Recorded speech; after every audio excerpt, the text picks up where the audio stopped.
Welcome to 549 Media. The lights are on, the crowd is loud, and the stage is set for tonight's action. From the opening whistle to the final buzzer, we bring you every drive, every shot, every play that makes the difference. This is where passion meets performance and every moment counts. Grab a snack, sit back, and enjoy your hometown Yellowjackets because the game starts now. And good evening and welcome into the Hive. I'm Jason Groth with Lance Rock as we get ready to go for the 2025-26 season opener between the Yellowjackets and the Breckenridge Cowgirls.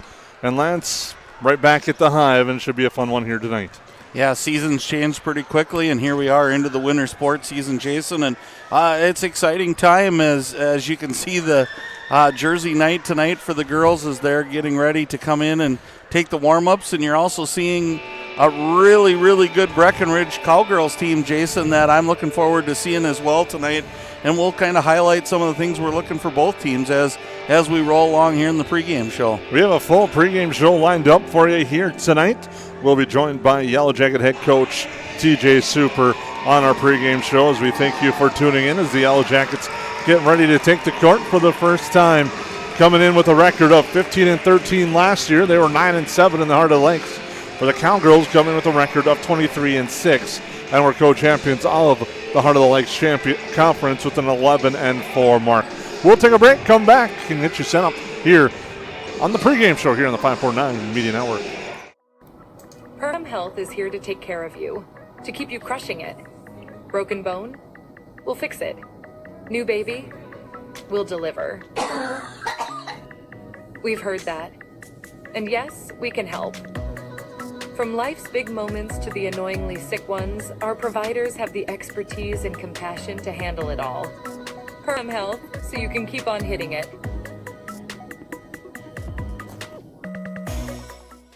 Horseman Investments and Insurance can help you with your retirement planning goals and insurance protection needs. Kyle Van Dyke and his team provides educated retirement solutions, wealth management strategies, inheritance and legacy planning, and personalized auto, homeowners, and life insurance protection plans. We are here for your lifelong financial wellness. To set up an appointment, call Kyle Van Dyke at 218-236-6665 or email at kyle.vandyke@horseman.com. From the plains of North and South Dakota to the lakes of Minnesota, one remarkable creature thrives, the cold climate heat pump. It cools when it's hot, heats when it's not, and uses far less energy than traditional systems. Those who welcome one into their habitat enjoy year-round comfort, generous rebates, and bills that nearly hibernate. Cold climate heat pumps, cooling, heating, and saving all year. That's efficient comfort. Powered by Otter Tail Power Company.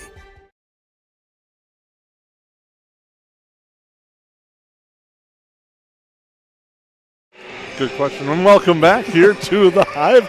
Jason Groth with Lance Rock as we get ready to go for tonight's girls basketball game between the Yellowjackets and the Cowgirls. First one of many on the 549 Media Network. And Lance, unique way to start the season off with the conference tilt right away here tonight. Well, it certainly is. And then to pull a really young but veteran squad in the Cowgirls. Preseason has them ranked 10th in the state in 1A. So they're going to come ready, and you know that they have goals set, especially after losing kind of a heartbreaker, Jason, in the semifinal rounds in overtime last year. And then that the team they lost to eventually went to the state tournament and did really well. So, again, you know that they have really high goals set for them, and I think you can kind of say the same thing for the Yellowjackets. You're always going to lose a few pieces to that puzzle, but I think they have it's not going to be one or two that solves the pieces that they lost.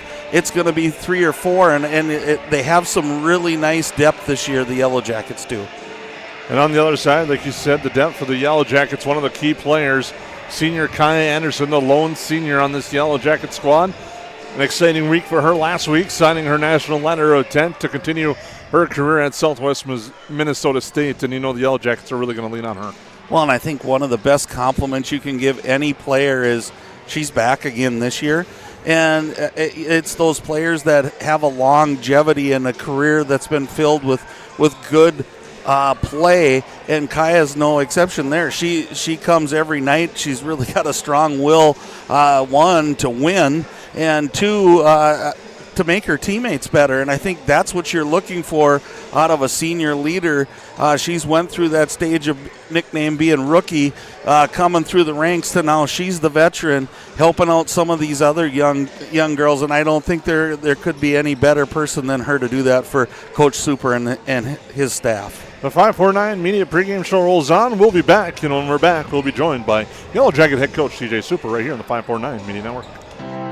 We take pride in what we send out. When you open a bag of licorice, you want that licorice to look good. You want that licorice to taste good. We work for you. We take pride in what we're making and what we are offering. It is so important to me. I do thank KLN from the bottom of my heart. They believe you and your family is important. Hey, it's Tucker again. Did you know?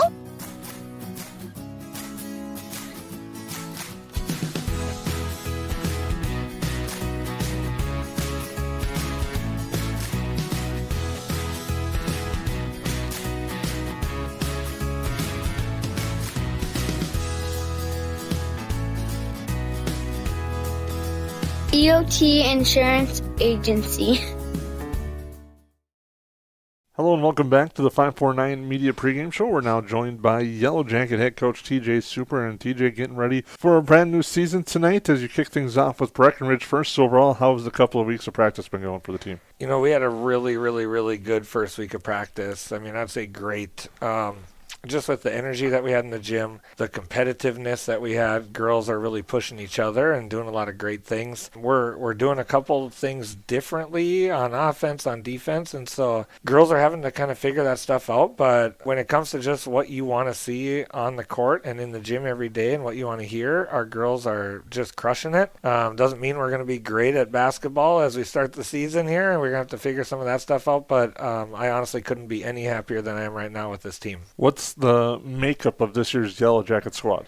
Well, the makeup right now is that we have a bunch of girls that care about each other and are great teammates and are just kind of doing whatever we ask them to do. And we don't have any drama. We don't have anyone that's frustrated with each other. We have girls that are cheering for each other and like care for each other. And I didn't tell you anything about the basketball court, but the reason is because we think that this stuff is more important than basketball, and hopefully then the basketball stuff will follow. And then now on the court side, you're led by a senior in Kaya Anderson, the only senior on the team. She had a big signing day moment last week, and just the impact that she's had on the program overall on and off the court. I mean, she's absolutely amazing. You could not ask for a better senior. If you're only going to have one, it's good that you have that one.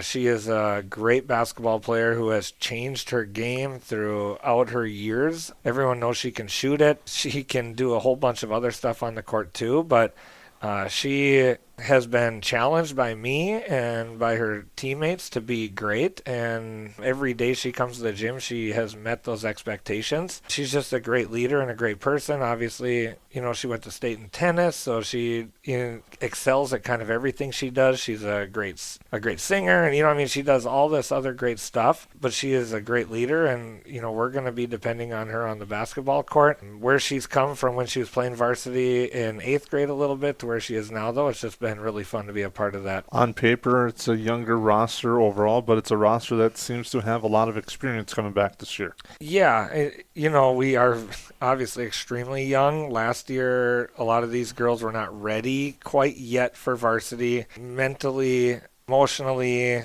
and in some ways physically. And I think a lot of these girls have taken that next step. When we got done with the season last year and we kind of had talks with girls, it was like, this is where we need to be better. And it seems like those girls spent a lot of time working on that stuff. We have girls that hopefully are ready. And I'm really excited that emotionally and, our maturity-wise, I think we're going to be much more ready. Even with girls that have experience, though, they're in completely different roles. Obviously, Cora Grismer had the ball in her hands a ton. Greta Razor spent a lot of time on the court. Even girls like Mari Pulver and Bree Seals, and for sure Morgan Smith led the bench crowd. And so we have a lot of areas where we need to fill in this year, and we'll see where we're getting production from. You opened the season tonight with the Breckenridge Cowgirls last year, split the series in what seemed to be like a tale of two games. Actually, it was a tale of two games for you. And when you opened there, a tough loss. Then at home, you got them back and a strong performance. And that night, I believe it was a triple-double by Addie Drager and a nice home victory. You face this Breckenridge team. What do you kind of expect to see from them? Jason, you're probably too nice. You said a tough loss. Like maybe it was like close or something. And I think we all know it wasn't. Yeah, we got punched in the mouth in Breckenridge. And I have probably never been as shocked in all the years I've coached as a first game, the way it worked out, where we just weren't ready. I think we learned a lot from that game, and we got a lot better throughout the season. Winning that game here, I think, was probably one of our highlights last year, just because of how badly they laid the beat down to us in Breckenridge. So we know what we're getting with this team. Breckenridge is really, really, really good. They won the conference last year, and they have two girls playing for them this year that weren't on the team last year, with Emily Gowan, who's coming back from an injury, and then the Fob girl who moved in from Wapaton, or I don't know all the details there, but they have a good post presence. So they're going to be a great team. Obviously, Jonica Bernatus is awesome. Yagi's awesome. The Janning girls are good. They're going to be a conference contender. They're going to be a section contender in their section, and probably a state contender. So we know we have our hands full, but it's a good competitive group of girls from Breckenridge that I think our girls like competing against too. You mentioned a little bit the conference. You look at it overall with Breckenridge, DGF, Barnesville, Pelican Rapids up at the top, but the depth overall of the conference, how does that look this year? It really is kind of crazy where our conference has gone. We've always had good teams, and we've always had a good team or two at the top. When you look at where this conference sits, though, right now, you have 6 teams with like a D2 or higher girl on that team. It used to be kind of the going rate. If you had a couple D2 girls on your team, you probably were going to state. And if you had 3 of them, you're probably going to win state in AA. Roseau did that. Sauk Center did that. Well, you need 5 of them now. If you're looking at Providence Academy, and that's ridiculous. But to win the section this year, a D2 girl isn't going to be good enough. Obviously, there's too many of them out there. And so you need to have that depth. And one of the things I like about us is that, we have 14 girls that are competing for varsity time every single day of practice. And, if something goes a little bit haywire and we need to go to a girl that maybe isn't planning on playing varsity tonight, we'd feel really comfortable. We have a lot of talent and depth, and so hopefully that's going to be one of our strengths, and it'll be good enough to kind of push us through that conference grind. What will be the keys for your team heading into the season opener with Breckenridge and the season overall? Well, if you've ever interviewed me before, Jason, I'm going to say defense and rebounding, and that's just going to be the standard answer, and because it's the truth. I think we win 91% of the games that we out-rebound people over the last 5 years. And when we don't, we're a little bit less than 50-50. So rebounding is a huge factor of who we are. Just to give you a little bit of indicator, last year we were last place in the conference in rebounds per game. And so we really need to rebound. Like I said, we've changed a couple things defensively. And so, we haven't looked great defensively in practice. And hopefully we're ready for this first game, but we know we're not winning a section title in this first game, and we're going to try to stick to our principles of what we've been teaching. And if we fail a little bit some ways, we'll adjust and we'll get better throughout the year. But we're going to go for it, and we're going to do what we think will give us our best shot at winning the section title. And so either way, if we focus on defense and we focus on rebounding, we know we at least have a shot. We led the conference last year in three-pointers. Well, we led the state in three-pointers made per game. That was our strength last year. I think everyone knows that that'll probably be one of our strengths this year. We'll see if we get a couple threes up or not, but probably be an indicator of whether or not we win or lose tonight. All right, Coach, anything else you'd like to add at all before tonight's game? No, man, I'm just excited to hear the voice of the Yellowjackets on the call again tonight. We're really excited. I think we're going to be a fun team to watch with our youth, and I think we're going to be a little bit up and sometimes down, but either way, we're going to be fun. We want to see as many people in the stands, and then they can watch the replay with you later. All right, sounds good. Thank you very much, TJ, and that's Yellowjacket head coach TJ Super right here on the 549 Media Pregame Show. Lakes Community Cooperative is proud to support Yellowjacket activities and our entire community. From propane and fuel to feed, HVAC, country stores, auto shops, a meat market, and more, LCC is your one-stop cooperative for farm, home, and business needs. Locally owned and trusted for generations, Lakes Community Cooperative is committed to powering our communities and serving you every day. Visit lakescommunitycoop.com to learn more about your cooperative and the many ways we can serve you. They go where you go. They're your wingman. Your, I should get this thing checked out support system. Who knows? They may even be your +1. Or should we say +4? These are your tires. Small town, large city, winter, summer. Every destination and every type of weather. At OK Tire Store and Service, we go the extra mile so you can add some extra miles. See us for tires, preventative maintenance, and more. OKTireInc.com. Welcome to Perham, Minnesota, a great place to visit and an even better place to live. Here's a look at just a few of the things you can experience here.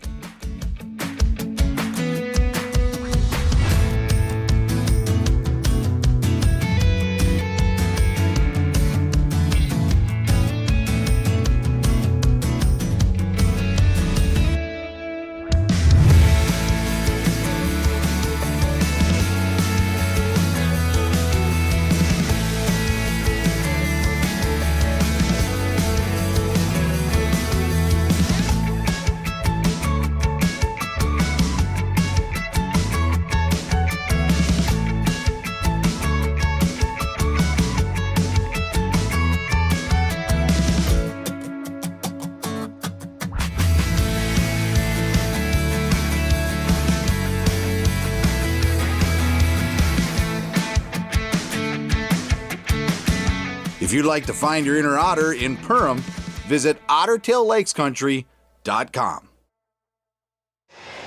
Welcome back into the Hive as we get ready to go for the season opener of the Perham Yellowjacket girls basketball team, getting ready to take on the Breckenridge Cowgirls. We got a full broadcast schedule coming up for you this year. We'll take a look at our girls basketball schedule first.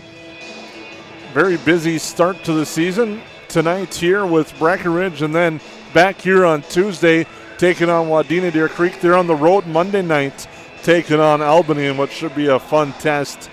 And then they got a couple of big games coming up here with Hawley, as well as Park Rapids area, Staples Motley, Barnesville, and then the holiday tournament to take us into the break.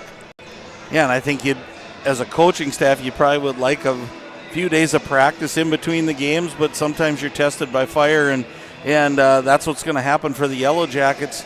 You know, you're going to have a little bit of practice tomorrow and then back-to-back games. There's not a lot of time to make adjustments. You're just going to have to make them on the fly. And sometimes I think it leads to the best out of your athletes when they don't have time to think about it. You just put them on the floor and let them go. And let's not get too far ahead of ourselves. They're going to get battle-tested tonight. And you heard Coach Super in your interview, which was really well done, Jason, but they're bringing back like 7-8 returning letter ladies, and Parker Yagi is the all-time leading scorer. She's the all-time leading rebounder, and she's just one of many that they're bringing back right now. So for the Yellowjackets, I think tonight a few of things we got to think about is it's not really a Super-esque type thing that he likes to do, but they might have to slow it down just a little bit, because I think what the Cowgirls are going to want to do is get up and down the floor, and by doing that, you're going to value your possessions a little bit more and then win those 50-50 chances. You heard Coach Super say they don't have a very good winning percentage when they don't get those rebounds, but I think that also goes to the loose balls and all of the other parts. They have to get everything that's 50-50 to their side tonight to really battle test this really good Cowgirls team. Starting lineups tonight, first for the Breckenridge Cowgirls, brought to you by New Horizons Realty. They'll start like this. Starting as a senior 5'7" senior Parker Yagi. Starting as a junior 5'9" junior Ava Janing. Another junior at 5'9" is Piper Janing. A senior at 5'8", Emily Gowan. And then a junior, Mariah Kultis, tips the scales at 6'1". Head coach Tony Bogenreef assisted by Tim Janing, Brandon Dahlgren, and Joel Herder. For the Cowgirls, who come in last year with a record of 23-6, made it all the way to the section semifinals before they were knocked off in the section 6A tournament by West Central area 74-71 in overtime. They're looking for their first trip as a program to the state tournament this year. They're hoping that they can make a run through 6A. For the Yellowjackets, they'll start like this. The senior guard at 5'11", Kaya Anderson. There'll be a sophomore guard at 5'3", Sophie Nelson. At center tonight is a 6-foot sophomore, Lauren Jurdy. A guard at 5'5" the sophomore, Reagan Hemberger. And then at forward, a 5'10" junior, Addie Drager. And you may remember last year, Drager in that victory here over Breckenridge had a triple-double in that contest. I believe it was 18, 14, and 12, if I remember correctly, that she was able to pull in that night, and that was with steals and rebounds. Yeah, she just had a phenomenal game, and it kind of flip-flopped what had happened in that earlier game, which was kind of a blowout in Breckenridge. So, again, for the Yellowjackets, I think they have a tough task ahead of them, especially putting some new pieces, but it's definitely not a hill they can't climb. I expect a really good game here tonight. We'll take a quick break, come back, we'll have your introductions and more here in the 549 Media Network. At Hilltop Lumber, we're not just about building materials. We're about building relationships. We're honored to be recognized for our excellence in our industry. But the greatest reward? It's the trust we built with our customers. It's not just about providing quality materials. It's about building strong relationships. We're proud to be a part of the communities we serve, working with you to bring your vision to life. Because at Hilltop Lumber, success is measured by the partnerships we create and the homes, businesses, and dreams we help build together. Hilltop Lumber, where we help plan, supply, and deliver dreams. Central Market, the fresh place in Perham and Detroit Lakes, offering the freshest meat, produce, bakery, and deli products possible with great value for your money. A visit to Central Market is a journey into freshness. You'll always be able to find a wide variety of items that will result in the perfect meal for your family and friends. Begin with their meat department, and whether it's succulent fruit and vegetables, fresh baked specialties from their bakery, or the convenience of fresh deli selections, Central Market is the fresh place for your family. Go Yellowjackets! McCall Construction is the Lakes area full-service construction management company, offering a truly personalized experience. From dream homes to commercial spaces, McCall Construction focuses on putting you first with experienced value engineering that delivers on your vision and surpasses your expectations. Whether you already have a plan or you're just getting started, give them a call. McCall Construction will make the entire process so much easier. Call them at 218-346-7070 or check them out on Facebook.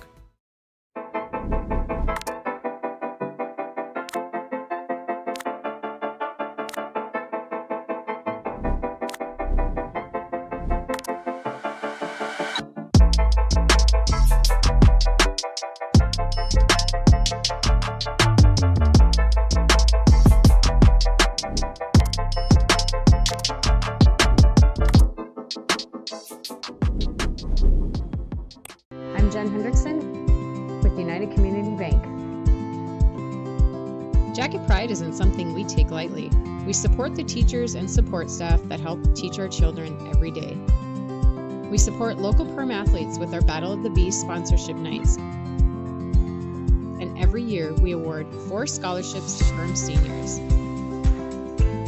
Yellowjackets are my team, and United Community Bank is my bank. Welcome back. We'll now send it down courtside with our PA announcer, Trevor Seaman. Officials Association. They are Dylan Savory, Mark Gulsath, and Terry Eiter. How about a nice round of applause for our officials, because without them, we don't play tonight. Now let's meet the starters for each team. First for the Cowgirls of Breckenridge, a 5'9" senior, number 3, Parker Yagi. A 5'6" freshman, number 4, Ava Janing. A 5'9" junior, number 10, Piper Janing. A 5'8" senior, number 21, Emily Gowan. And a 6'1" junior, number 22, Mariah Holtes. The Cowgirls are coached by assistant coaches Tim Janing, Brenda Dahlgren, and Joel Herder, and their head coach, Tony Bogenreef. Now for the starters for your home team, the Perham Yellowjackets. Standing at 5'3", a sophomore, number 11, Sophie Nelson. A 6' sophomore, number 12, Lauren Yurdy. A 5'5" sophomore, number 15, Reagan Hemberger. Standing at 5'9", a junior, number 30, Addie Drager. And rounding off the starting five, a 5'11" senior, number 5, Kaya Anderson. Yellowjackets are coached by assistant coaches Michelle Borman and Robbie Cox, and your head coach, Mr. TJ Super. Look at your starting lineups. Again, it's Nelson, Anderson, Jurdy, Drager, and Hemberger for the Yellowjackets as we get ready to go for this one here on the 549 Media Network. We thank you for tuning in, and we hope you enjoy tonight's coverage of a basketball game live here from the Hive. I'm Jason Groth, Lance Rocky on the camera, and we'll get you ready to go as Lauren Jurdy will take the opening tap against Mariah Cultus here on the 549 Media Network. And I think, Jason, we'll find out a lot tonight in these first few minutes for the Yellowjackets take care of that ball, and I think you're going to see a lot of pressure and a lot of up-tempo pace by the Cowgirls. And you never know what you're going to get here on the opening tap, but here's the Yellowjackets right away off the bat. Aggressively to the hoop there, Sophie Nelson to give the Yellowjackets the early lead with the first bucket on your Hilltop Lumber scoreboard. Now they look inside. Nice job by Jurdy. Bats that one out of bounds. It will stay with Breckenridge. Our officials tonight, Mr. Mark Golseth, Mr. Terry Eider, Mr. Dylan Savory. And interesting matchups right away. Again, look for Yagi for the Breckenridge Cowgirls to get her started, but a three-pointer nailed there by Gowan as she calls the bank. Here's that pressure trying to build up tempo, create some turnovers, and get fast breaks going. And there's a turnover right there.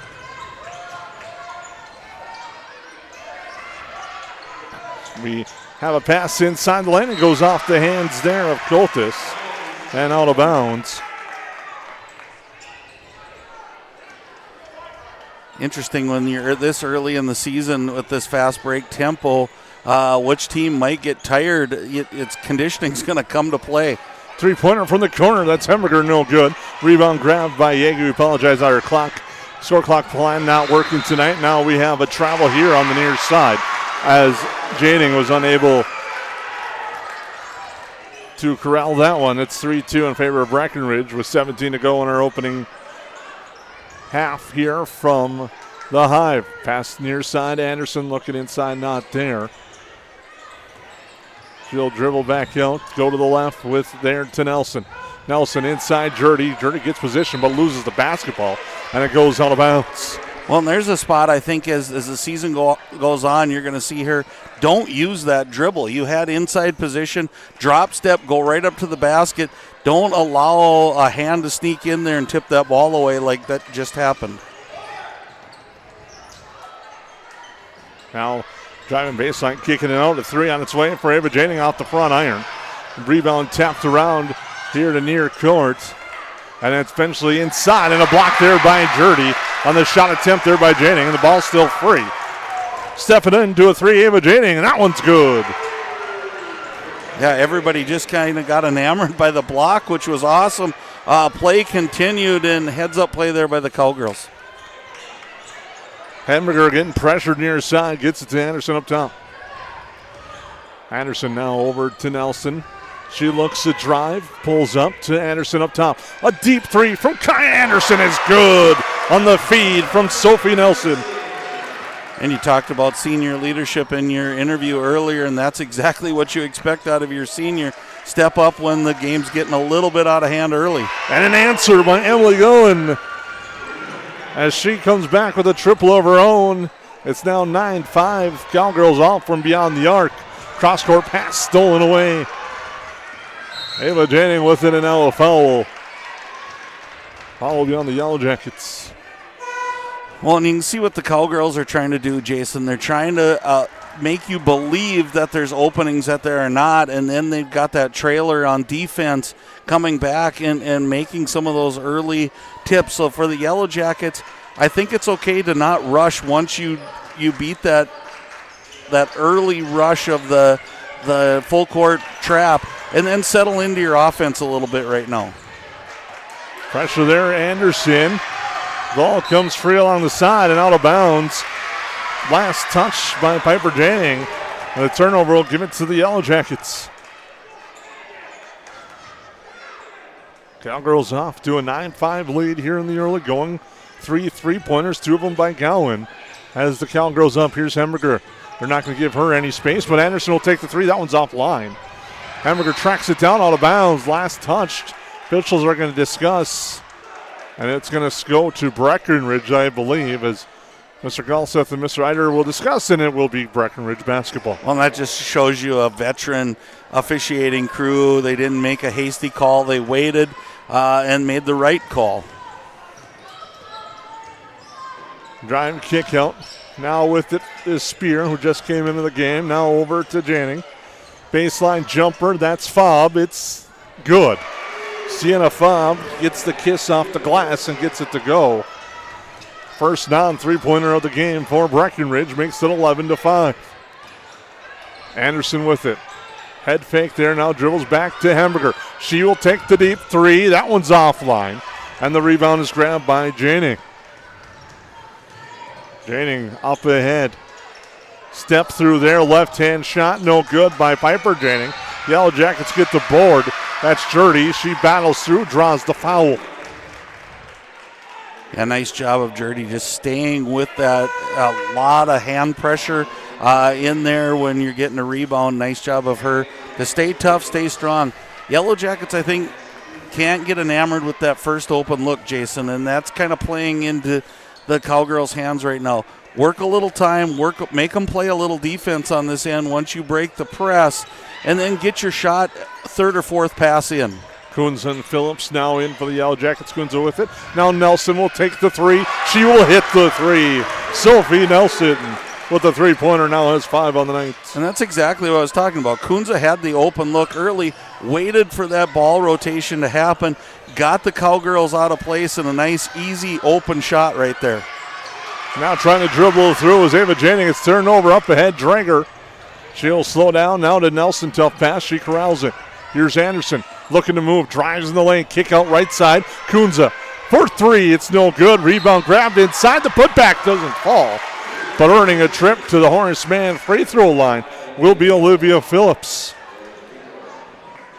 And you can sense the Yellowjackets with a little going to the bench early gave them some fresh legs into the game, and it's paying off right now for Coach Super. They're getting to those loose balls, that 50-50 possessions that we talked about. They're winning right now. Free throw no good on the first one. Second one forthcoming from Phillips. And that one's no good as well. They battle for the boards. Nora Rosenthal in with the battle, couldn't control it, goes out of bounds. It'll stay with the Yellowjackets or the Cowgirls, with 13:25 to go here in our opening half. 1-3-1 coming out, a little change of defense here for Coach Super. Let's see what the Cowgirls, if they're ready for a change of defense, only a couple weeks into the season here. Spear with it to Fobb, now comes to Gowan. Gowan settles things down, drives left hand, knifes through, floater, no. Rebound corralled inside, battling and putting that shot up there is Parker Yagi. And she will earn her trip to the Horace Mann Kyle Van Dyke free throw line. You can see how Yagi leads the Cowgirls in almost everything. She's just around the basketball a lot, and she's got one thing on her mind, and that's to score the basketball when she gets it in the lane. First free throw, good. Checking in for the Yellowjackets, Quinn Hansen with 13 minutes to go as Yagi hits the first. And gets the second.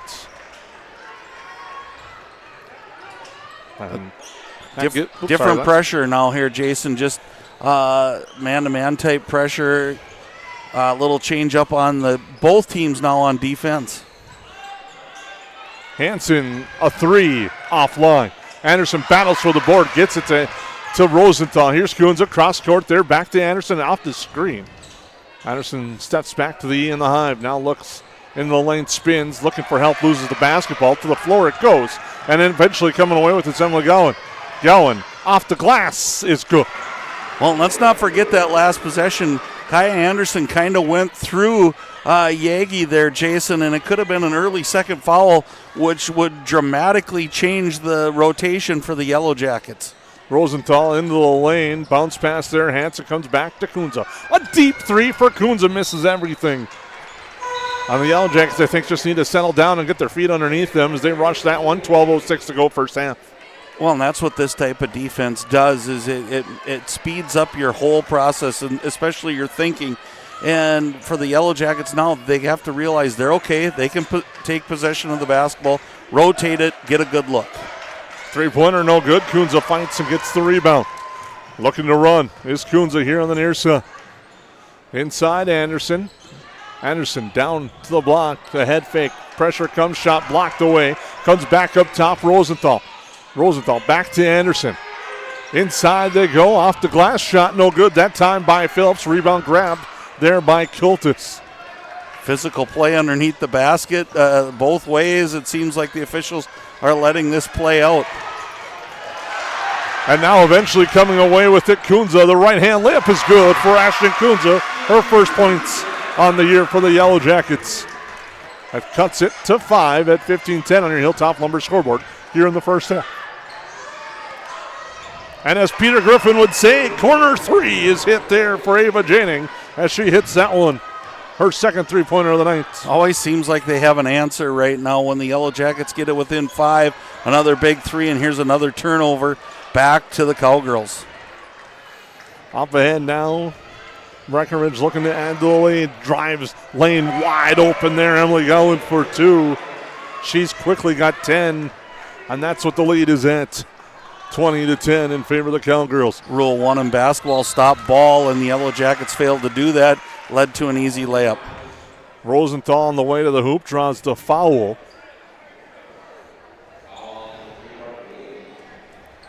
Fouls on Fobb. We'll put Rosenthal at the line to shoot 2. Free throw by her. Gets the shooter's roll from the Horseman free throw line.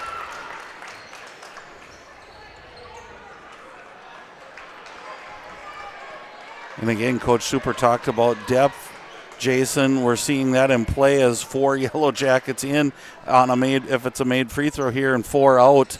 Again, that shows that depth that he's talking about right now.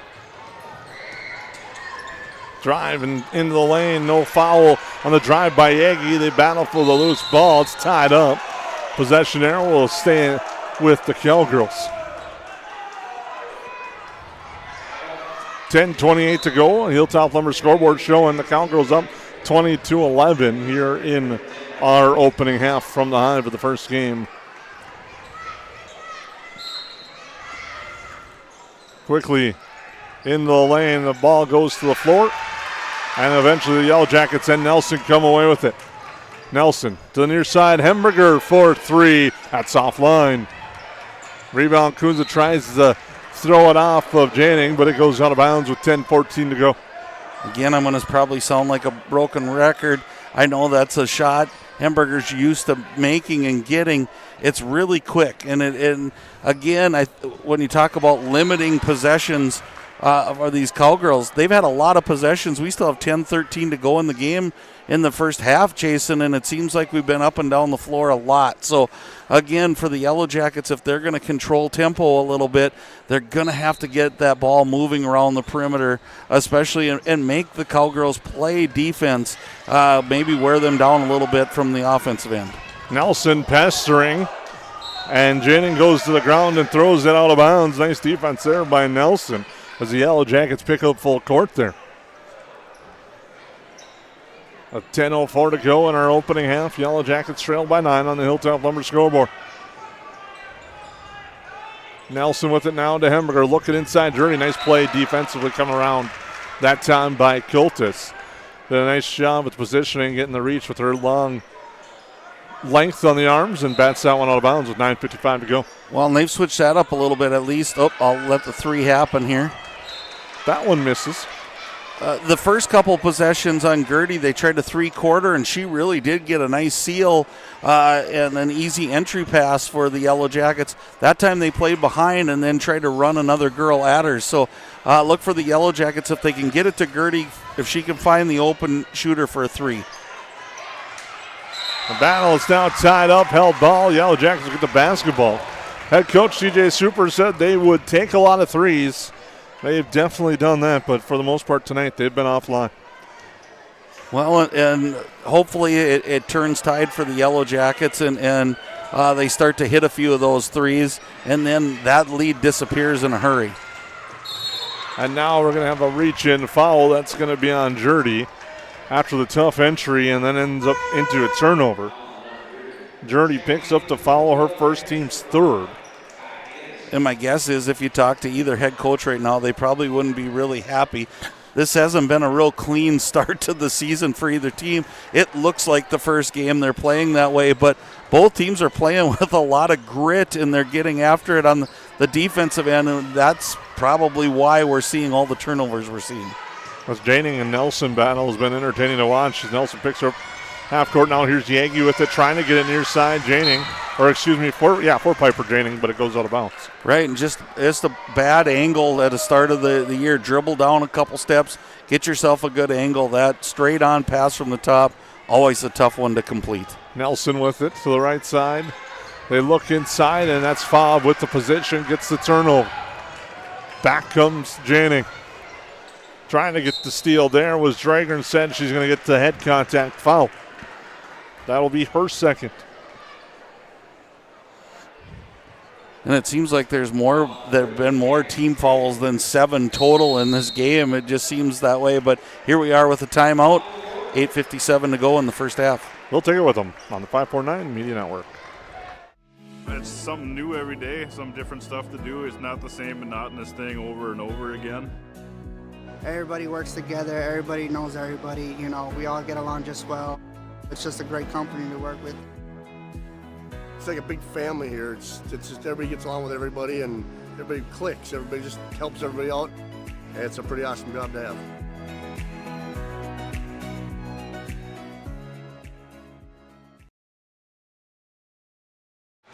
Welcome back to the Hive. We thank you for tuning in to broadcast number 1 of many on the 549 Media Network. We hope you're enjoying tonight's coverage. Heart of the Lakes Conference Basketball on the 549 Media Network. I'm Jason Growth, and alongside me is Lance Rock. So we come out of the timeouts. It's Ava Janing with the basketball.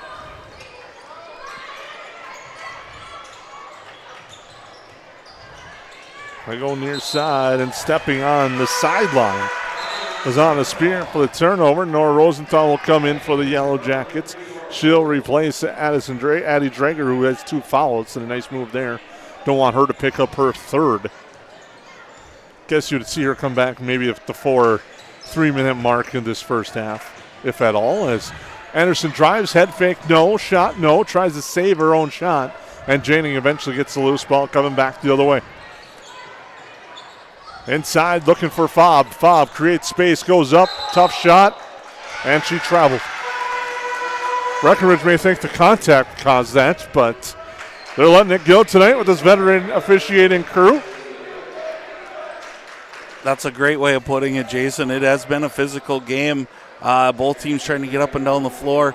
That was close. If I think she drug that second pivot foot, and the contact came just after that, but it was a bang play for sure. And a turnover for the Yellowjackets. Back is Janing. Near side Yagi. Yagi looks Janing cutting into the lane, but a foul on the arm against the Yellowjackets. And I think it's safe to say that turnovers have plagued both teams. And that's why the score is so low. Not valuing the possessions are either team right now. Fobb steps back. Now will drive baseline. Gets cut off. Up top to Spear. Now the right side with it. There's going. Gowan leading scorer right now with 10 points. Dribbling with the right hand, guarded closely by Rosenthal. Hands it off to Janing. Janing drives the underhand scoop, no good. Rebound grabbed. Anderson poked away in a foul.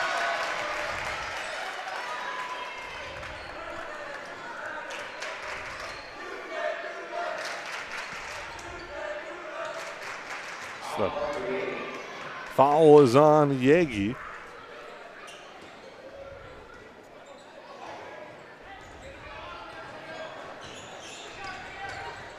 Hamburger with it. Comes back up to Anderson off of her hands, trying to save it. And a unique way does. It goes to Rosenthal. She got it off Janing. Rosenthal drives awkwardly, and the shot's off balance, offline, but she earns a trip to the Horseman Insurance and Investments free throw line. Well, and Rosenthal got bailed out there, I think was a little bit out of control. And again, that foul gives her a chance at the free throw line. Free throw offline. The Yellowjackets have only hit one free throw tonight. Now make it two. Rosenthal 2 of 4 at the line.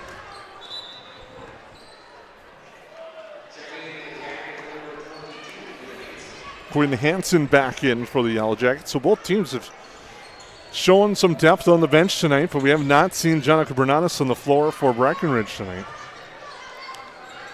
And that ball gets poked away there by Sophie Nelson on the near side. Well, and that's a big out for Breckenridge for sure, as she brings a lot of veteran presence for them on the floor. So they're doing a nice job without her. Spear with it now to Fobb. Fobb kicks it over to Spear. Back to Janing. Ava Janing with the head fake. Now against Hansen, dribbles, loses control, gets to Gowan. Is now Nelson. Picks her pocket. Nelson with the steal. Nelson with the head fake gets her pocket picked. And it goes out of bounds.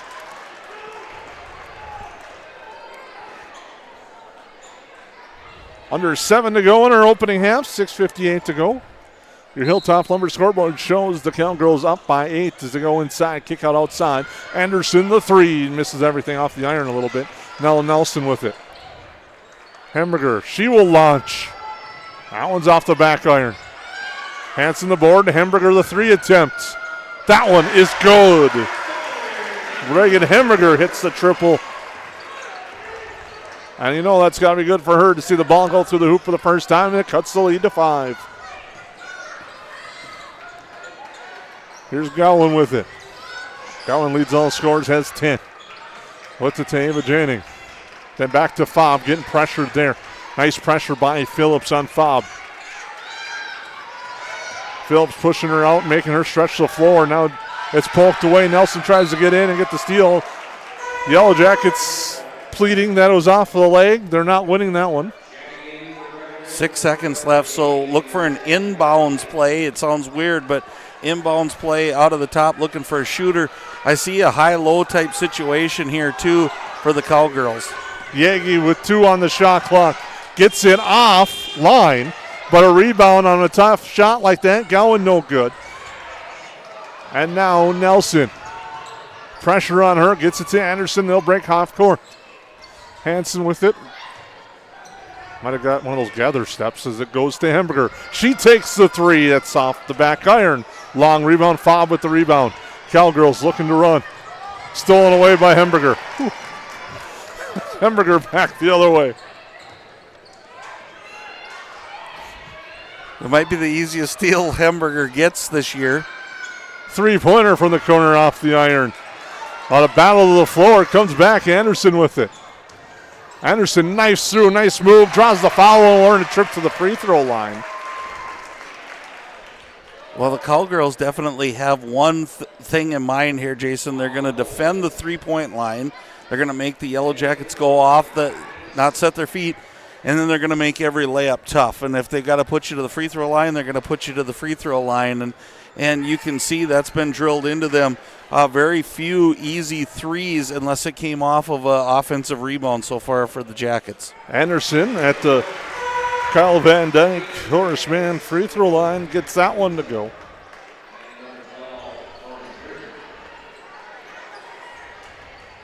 Anderson will shoot the second.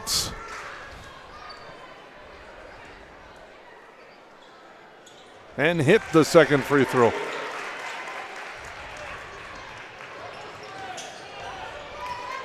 Here's Yagi.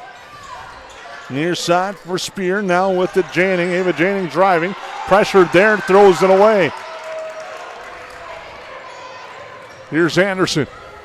Head fake now, spins. Pull-up jumper, good.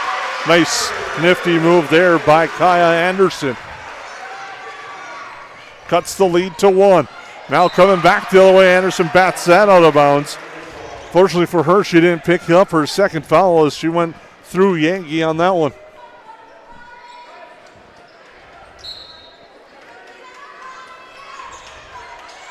Here's Yagi, the quick corner three is good.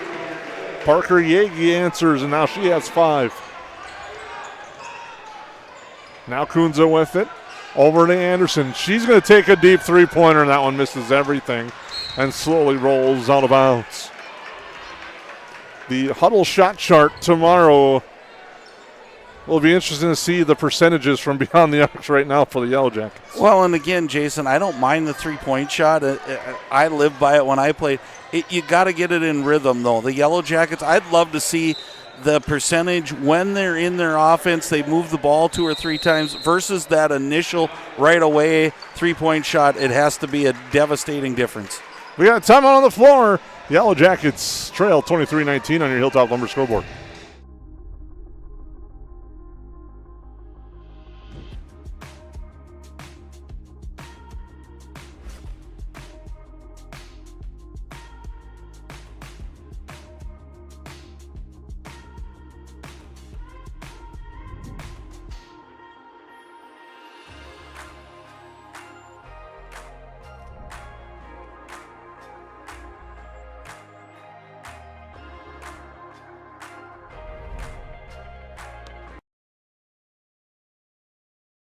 At New Horizons Realty, we're on your team. For over 25 years, we've been helping families and businesses find the perfect place to call home here in the Lakes area. Whether you're looking to buy, sell, or just dreaming, we've got the experience and local knowledge to guide you through every step of your real estate journey. As proud supporters of the Perham Yellowjackets, we believe in building strong teams on the mat, court, or field, and in the community. Check out our current listings at PerhamRealEstate.com or give us a call today at 218-346-7767.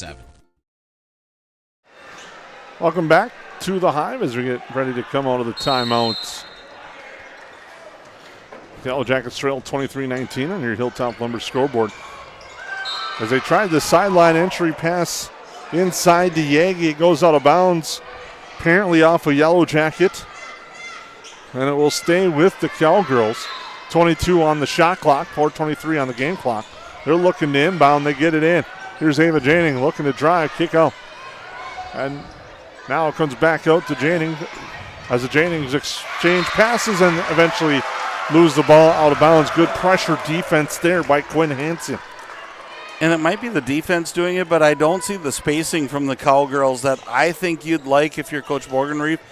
Everybody's kind of packed in a bunch, running towards the ball. Get the floor spaced, and same thing for the Yellowjackets. It makes for easier passing lanes and shooting lanes. Now Hamburger into the lane, bounces it to Anderson. She runs into trouble, gets it to Kunza. A step back three from Ashton Kunza off the back iron. Long rebound tapped out, Kunza gets it. Now Hansen, a corner three-pointer. That's good. Quinn Hansen hits the three. And cuts the lead to 1 on your Hilltop Lumber scoreboard. Make sure to stay tuned. Our halftime show. We'll recap our first half.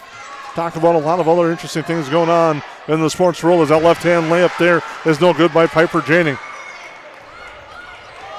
Now Anderson in for 3. It's no good. Rebound crashed by Jurdy. She corrals it. Now to Hemberger, but coming back and stealing it is Yagi. A head fake there, stepping into is Piper Janning. Now she fires a pass, and we have a foul.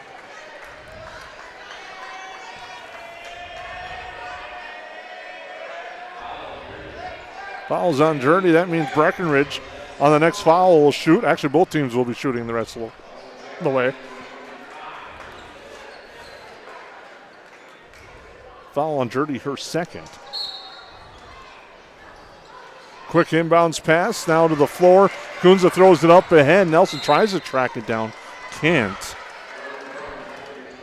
Well, and I think Yegi's a little frustrated when she's broke to the lane on all those inbounds plays. She's getting a little push to the back, Jason, and it's not allowing her to get the basketball cleanly. Little frustration saw on that, and I probably would be too if I was in her shoes right now. Phillips putting pressure on Gowan. Now they go inside. Here's Fobb trying to create some space. They converge and collapse on her. Kick out to the right side. Up top, Gowan for three. It's offline. And the Yellowjacket students let her know that she missed everything with 2:38 to go on the Hilltop Lumber scoreboard. The Cowgirls clinging to a 1-point lead. Nelson up ahead to Kunza. Kunza pulls up, stops, will take the open J off the back iron. Rebound tapped out of bounds off of Phillips. I think it's one of those situations there, it's a foul or the basketball, and I think you take the lesser of two evils as Nelson battles for that one and goes out of bounds. Well, exactly. To get the hand on the basketball, she had to go through her, and she did just that. So, again, I think the veteran official crew just said it's going to be Breckenridge ball anyways. Here we go. Three-pointer on its way. That's no good. Rebound grabbed by Nelson. Nelson driving, kicking too far for Hemberger, out of bounds with 2:11 to go here in our opening half. Well, I do not want to see the turnover stat sheet for this half, Jason. I think both teams, it will be a point of emphasis when they get into the locker room is we have to take care of the basketball. Part of it's trying to go too fast. Part of it is this pressure defense. But both teams have to value possessions, especially now that it's a one-possession game. Jump ball will be the call. Possession arrow keeps it with Breckenridge.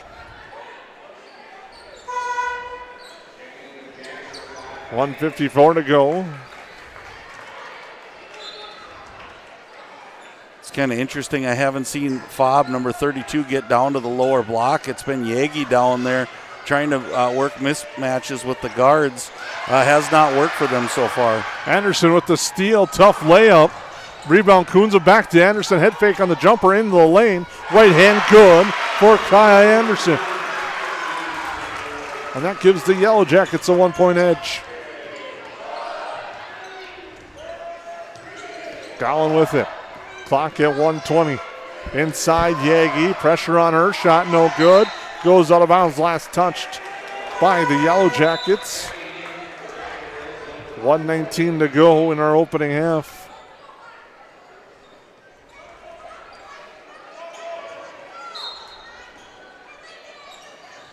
Gowan with it. Fobb now. Stolen away by Kunza. Kunza looks for help, finds Hemberger. Hemberger with the head fake to the free throw line. Over now to Nelson. Into the lane through the hands of Phillips and turned back over. Heard a great coach the other day say you can never take for granted just getting the ball in. And now the Yellowjackets are going to start putting pressure on.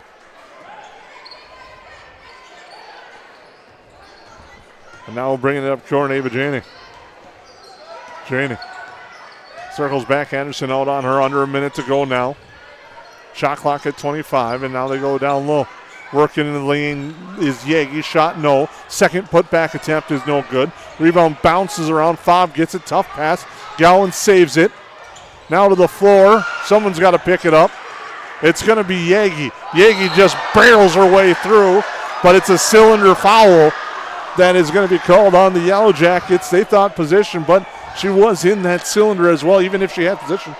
Yeah, and from what I saw, I'd have to go back and look, but it looked like she was almost underneath the basket. And again, that's the one, it shouldn't get to that point. The Yellowjackets got to find a way to get that ball earlier in that, and they would have a fast break. I think they were leaking out, trying to get that easy basket, and Yagi hits the free throw. Foul is the second on Reagan Hemberger. As we're all knotted up at 24, the Horseman free throw line is good. Yagi gives the Cowgirls the lead. Nelson will bring it up with 30 on the game clock. Hanson with it. The Yellowjackets look like they're going to set up for the final opportunity. The shot clock is off. As they say that, Kunze looks to drive. Now it comes up top. Nelson with the head fake. Knifes through the lane. Tough shot gets it to go for Sophie Nelson. 8 seconds to go. The near side going. Now Fobb with 2. Loses the basketball. Going to beat the buzzer. It's no good. And at the half, the Yellowjackets will take a 26-25 lead into the break. We'll be back in just a few moments here on the 549 Media Network. Ace is the place with the helpful hardware, folks. Why would you wander around a warehouse store looking for paint when you could just swing by your neighborhood Ace? In addition to Ace's award-winning service, we have top-rated paint brands. Plus, our color matching technology allows us to match any color. So stop wandering and start painting. Head to your neighborhood Ace today. Hi, this is Mallory Stotterell and Erica Saylor from Lakes Ace Hardware. You can expect expert help for your next project at Lakes Ace Hardware, right here in downtown Perham. Since 1980, more families have trusted Jack Chivers Realty than anyone else in the Lakes area. I'm Blake Olson, the owner of Jack Chivers Realty. Our dedicated agents have a deep understanding of the area. We live here and our kids go to school here. Let us find the perfect home for you and your family, or lean on our knowledge and marketing to sell your home. Find out how Chivers delivers right here in Perham. Reach out today and start packing. JackChiversRealty.com. I'm Ryan Rusted with United Community Bank. United Community Bank has served the Lakes area since 1911. We're proud that you, your grandparents, your kids, and your grandkids have chosen UCB. We know the power of a smile and a handshake. Perham, Dent, Frazee, those are our communities. And United Community Bank is our bank.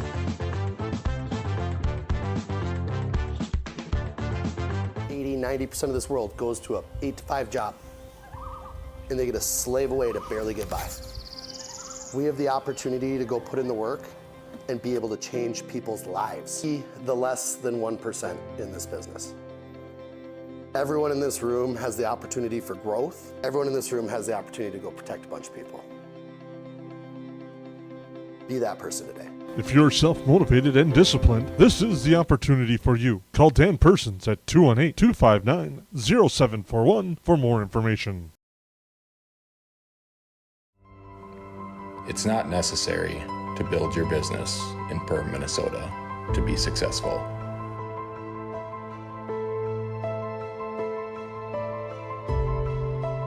But it sure does help.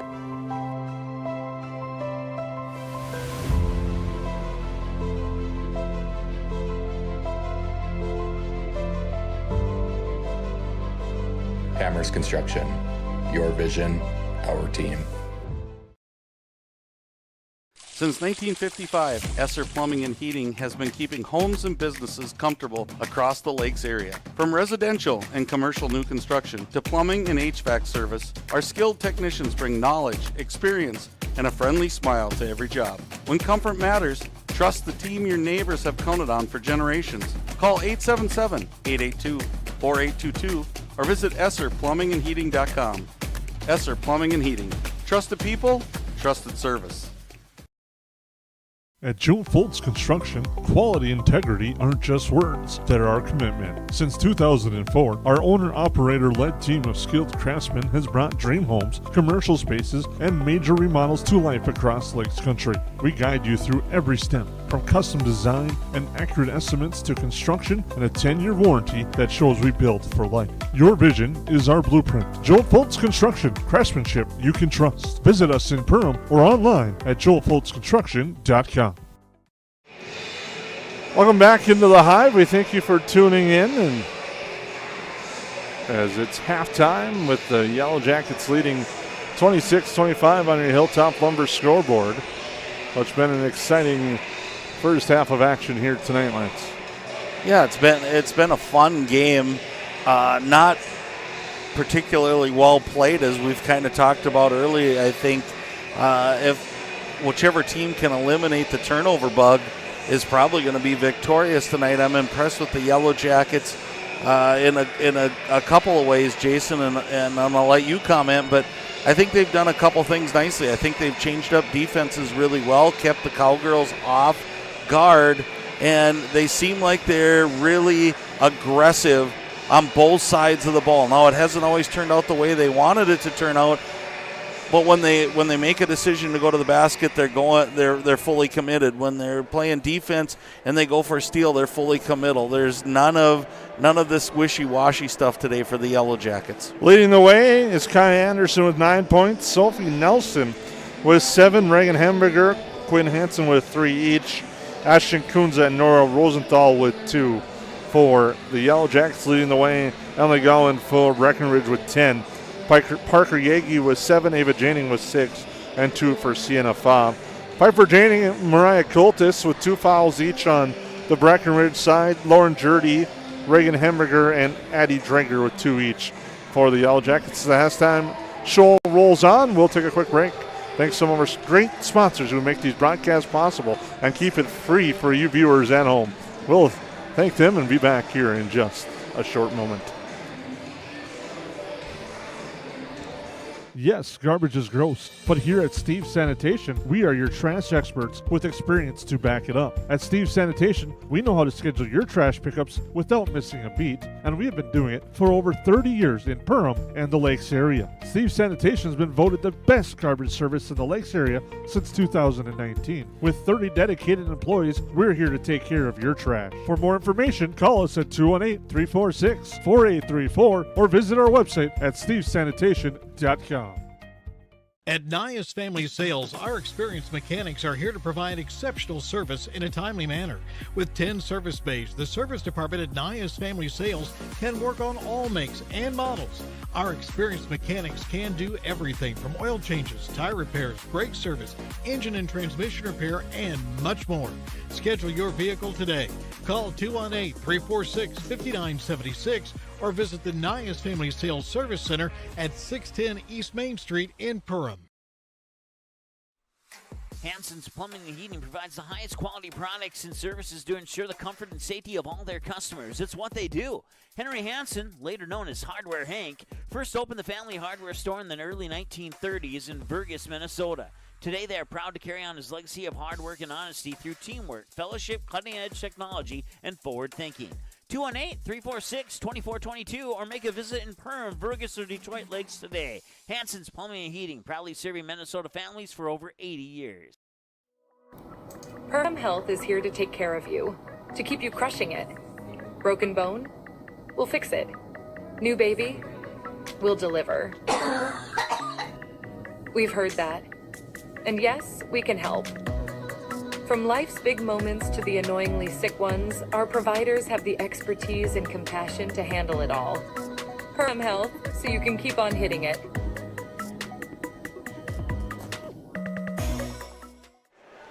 Welcome back to the Hive. Still moments away from the start of our second half. Lance, and before we start the second half, what do you think some keys that might be for both these teams as they get ready to go? Well, I'll repeat from earlier. Take care of the basketball. Number one for both teams. I like what Breckenridge doing. They're really contesting Kaya, making her earn every point that she gets. I think they need to continue that. I think there has to be a little more ball control. I think both teams are trying to go way too fast. First half now has got it under your belt.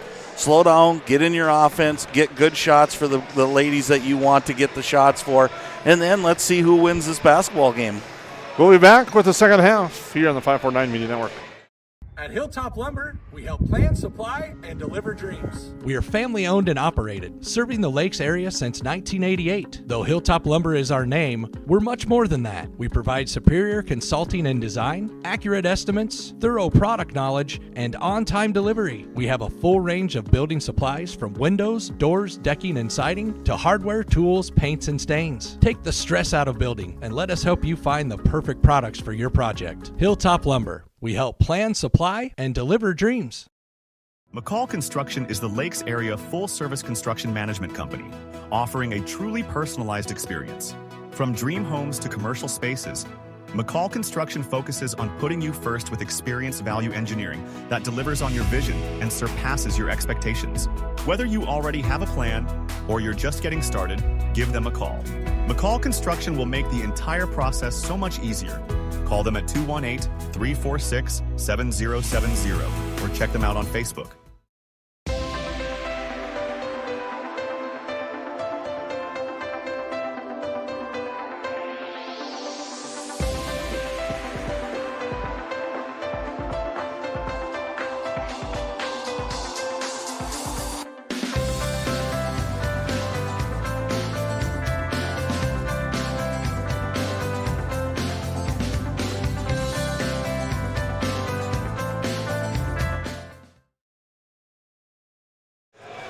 Welcome back to the Hive. We thank you for tuning in. We're getting ready for the start of the second half. Yellowjackets lead this one 26-25 on your Hilltop Lumber scoreboard. I'm Jason Groth with Lance Rock as we take a live look into the Yellowjacket huddle coming out of the break. As they all listen in intently to head coach TJ Super. And what adjustments the Yellowjackets will make as we take a look at the Breckenridge Cowgirls getting ready to come out for the start of the second half. And Yellow Jacket basketball to start the second half.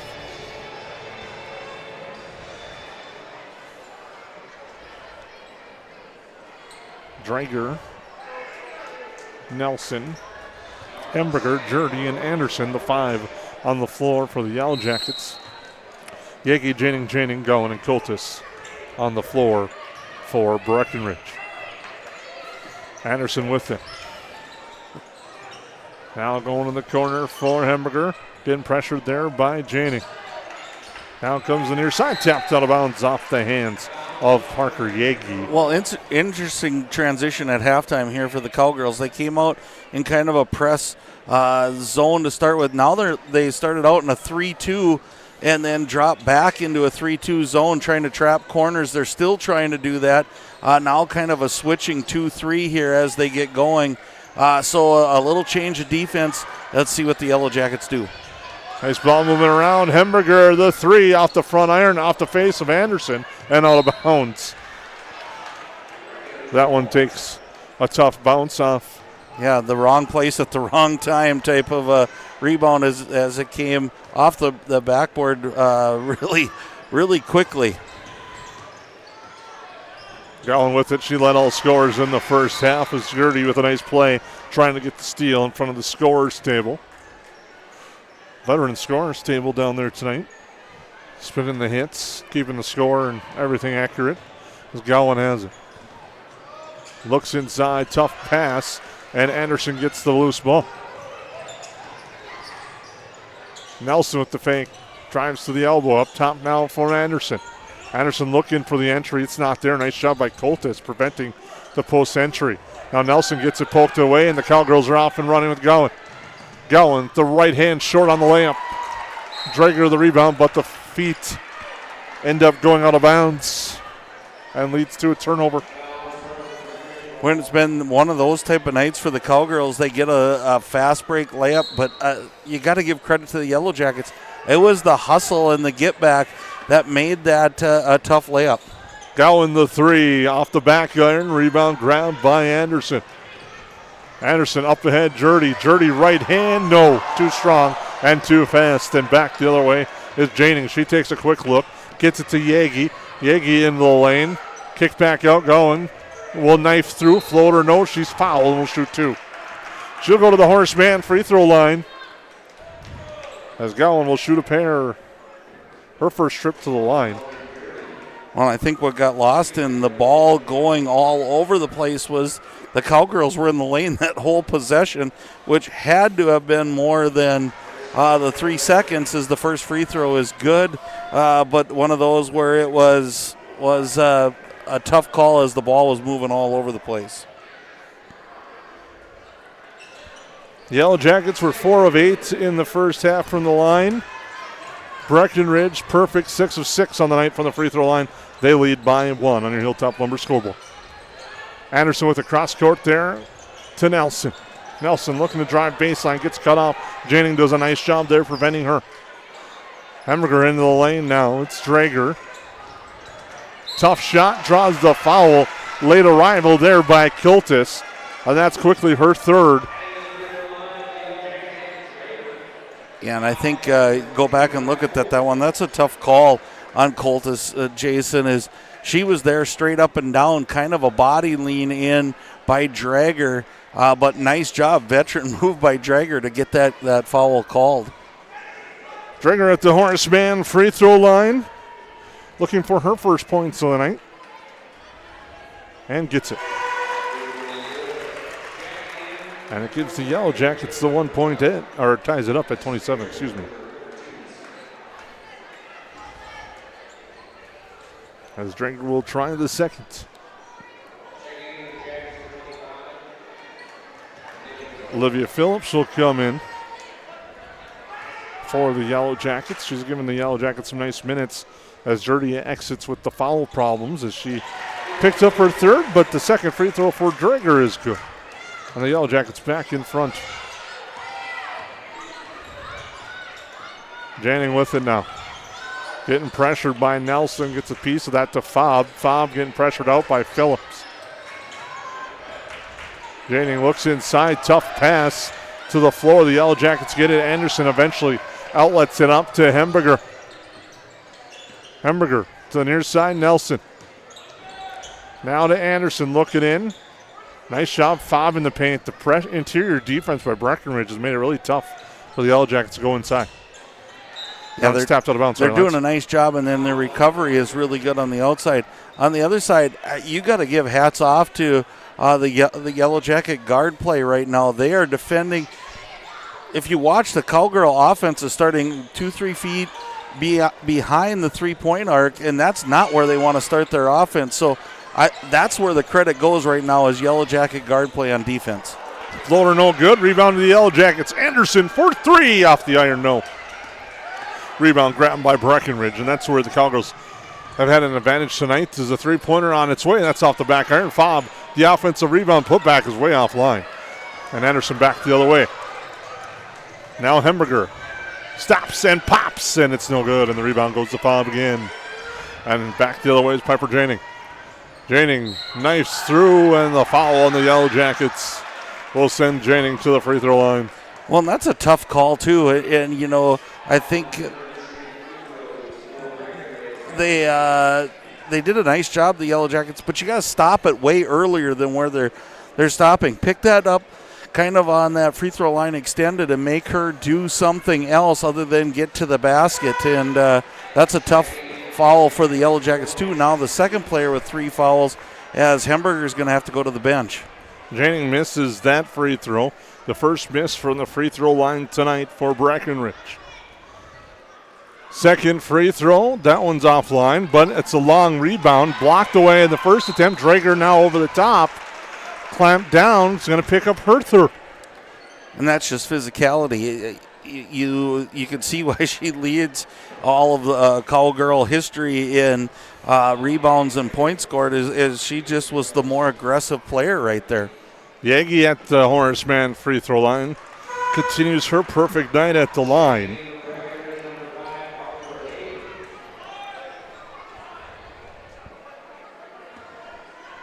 Now into the game is Harper Hager, an 8th grader.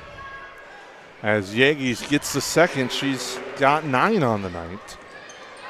When you mentioned earlier, Jason, no Bernadas for the Breckenridge Cowgirls, a name that's been around for a lot of years as well. So their rotation's probably a little different than it has been. Anderson knifes through, scoops with the left hand off the iron. Rebound grab, trying to clear out, and eventually does the spear. Now Janning gets it poked away. Drager left alone down low, puts it up and in for 2. Addie Drager with 4 points and a big bucket there for the Yellowjackets. Gives them a 1-point edge on the Hilltop Lumber scoreboard. Again, that's the Yellowjackets guards just wreaking havoc right now. 3-pointer off the iron. Rebound grabbed by the Jackets. Nelson looking to go coast and now drives it out to Kunza. Kunza pull-up jumper floater, good. Nice shot there by Ashton Kunza She's got 4 and get that one to go. And the Yellowjackets now by 3. Yagi back the other way, kicks out. Hager. Now Janning back inside. They leave Yagi. She gets contested late, and that's going to be the 4th on Drager. Yeah, now you're going to see you had a good interview with Coach Super earlier, and he talked about depth. Now that depth's going to get put to the test as the 3rd Yellowjacket now in foul trouble, and we're still at 13:40 left to go here in the second half. Yagi now has 10. And you know she's going to, the way it's going, she's going to wear out this free throw line and the Horace Mann free throw line this evening, Jason, as she gets down to that low post, and she's tough to stop, and she's the one causing the foul trouble on the Yellowjackets. That one's short. She misses the first time from the line as Rosenthal clears out on the rebound. Anderson with it now. Anderson to the near side. Kunza back cross court for Hansen, who launches and hits. Quinn Hansen, her second three-pointer of the night.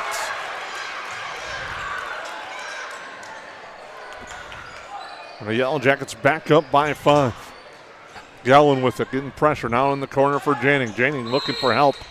And we have a timeout on the floor. Timeout called by the Cowgirls. With 13:07 to go, we'll take a break with them here on the 549 Media Network.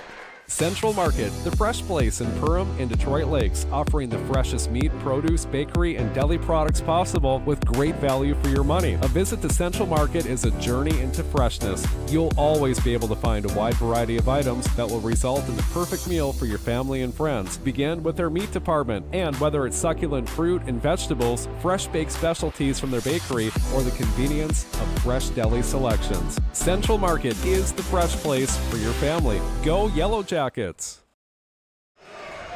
Welcome back to the Hive, out of the timeouts.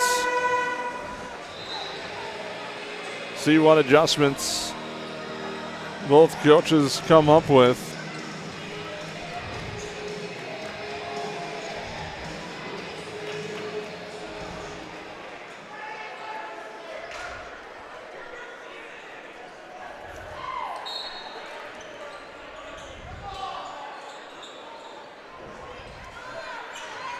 Now off the inbound driving, tough shot, and a foul on the floor on the Yellowjackets. Look like Kunza maybe this time trying to draw the charge. And if you're the Yellowjackets, what you're going to work on tomorrow is getting outside that cylinder and the good old take a charge drill. As that one is good again for Yagi at the Horseman free throw line. They're getting there. They've got their feet set. They're doing everything technically right. They're just outside in a big rebound here. Fob with the putback. And just like that, it's now a 2-point game. And the pass is thrown away as Kunza broke early, as Anderson was looking for her here on the near side. 12:53 to go on your Hilltop Lumber scoreboard, and a lot of pressure on the inbounds pass by Anderson as they're pressuring Spear right here. Spear does get it into Yagi with speed. Yagi kicks out. Kunza gets a piece and a steal. Now gets it up to Anderson. May have taken a few steps in a double dribble. Anderson shot no good. Now near side, Rosenthal. Shield drive in the lane, loses it off her foot and out of bounds. But it will stay with the Yellowjackets.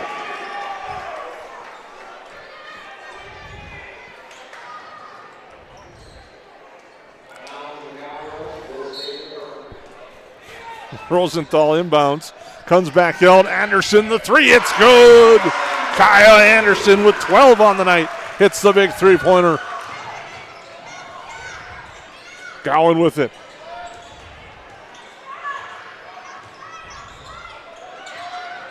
Now with it there, and a touch foul on the Yellowjackets. That's going to be on Kunza. And the problem there, that's the 6th, though the rest of the way, Breckenridge will be shooting at the line with 12:20 to go. Well, in the first half, the Yellowjackets played that same aggressive style. They seem to get away with it. This half, not so much. Charges have been an issue. Look for them to they're extending the floor right now. Look for some back cuts, and they'll try to get Yagi to the free throw line as much as possible, I believe. As it comes up top, a three-pointer is good. Hitting that three-pointer is on a spear. Her first points of the night. And it's now a 2-point game. Pressure on again. Anderson drives, kicks. Hansen, the three offline. Off the front mark. Might have been partially altered on the closeout. Here's Spear with it. In the lane, Janning off the glass, too strong. Rebound inside Coltis. Now another jumper, no good there. Rebound to the floor, goes out of bounds. Janning and Coltis. But it goes out of bounds, it'll be Yellowjacket basketball. Sophie Nelson back into the game. Yellowjackets going to adjust. And I think they're going to move. Oh, they're going to move her to the bench. I was going to say they're going to put her maybe in the low post the way she was going, but they're going to give her Kai Anderson a few minutes of rest here with the 2-point lead. And I would say that to see how things go, it might not be too long, but a good timing right now at 11 and a half. See if the Yellowjackets can weather this without her on the floor and then get her back out there fresh again. Hansen the three, it's no good. Phillips battling for the rebound, goes out of bounds. It will be Breckenridge basketball. I guess all I could say is it's opening night for everybody right now. Is it's pretty physical down underneath there, and no call as it went, and good hustle by both teams. Jurdy comes back in for the Yellowjackets. Now pressure there on the inbounds. Again, I heard that veteran coach from the University of Kansas says you can't take for granted getting the ball inbounds. And we've seen that tonight here as Yagi brings it up court. Three-pointer from the corner, misses everything by Spear, and Kunza gets the loose change. Dangerous pass there, Rosenthal gets it. Now Nelson. Back to Rosenthal. Up top for Kunza. Shot clock at 20.